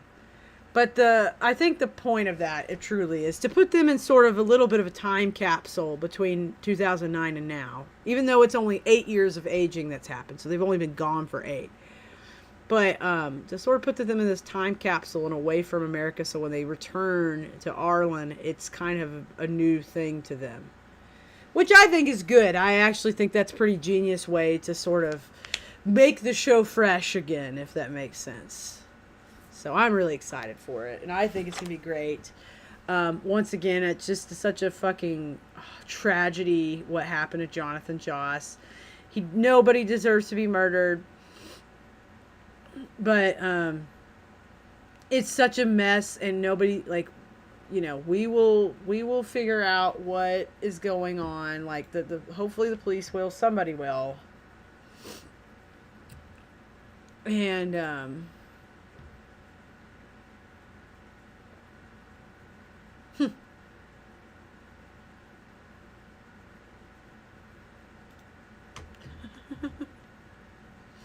but hopefully, sorry, I was looking at some weird thing. But yeah, hopefully everybody will be able to, like, you know, just, again, hopefully justice will be served against his murderer. Hopefully they will get to the bottom of what the fuck is going on with all that, because that really is a big mess and tangle of an investigation that to do here. And it's just got a lot of, like, sad moving parts and pieces to it, you know what I mean? But anyway, y'all, I am going to start getting off of here. It's like 8:30 where I am. I'd really like to eat something. That would be nice. So I think I'm going to go make some dinner. And if I have time later, I might stream. But I have to work a double tomorrow, so I'll probably call it a night just here for the night. But as always, hit me up. Chat at me if you need any of my links. Here is my link tree. Copy. Please use the buttons and the links and all that to find me on the social medias and the internets, wherever you want to find me. Thanks for being here. I had a really fun time this weekend. I really enjoyed the King of the Hill panel and everything else, and I hope that I'm excited for August 4th when the new shit's here. Though, I have to admit, that's like 2 months from now. I do not think I will binge all of them in one night, because it makes me a little sad that Hulu's releasing it all at once. I actually was hoping they'd do like a weekly. But, yeah, I'm definitely going to pace it out a little bit so I could savor it and enjoy it, you know. So anyway, y'all take care. Thanks for being here. I'm gonna cut y'all off over on YouTube. So thank you, YouTube. I hope y'all had a good time over here. But I'm gonna go ahead and raid out on Twitch or something. So I'm gonna say goodnight to YouTube. And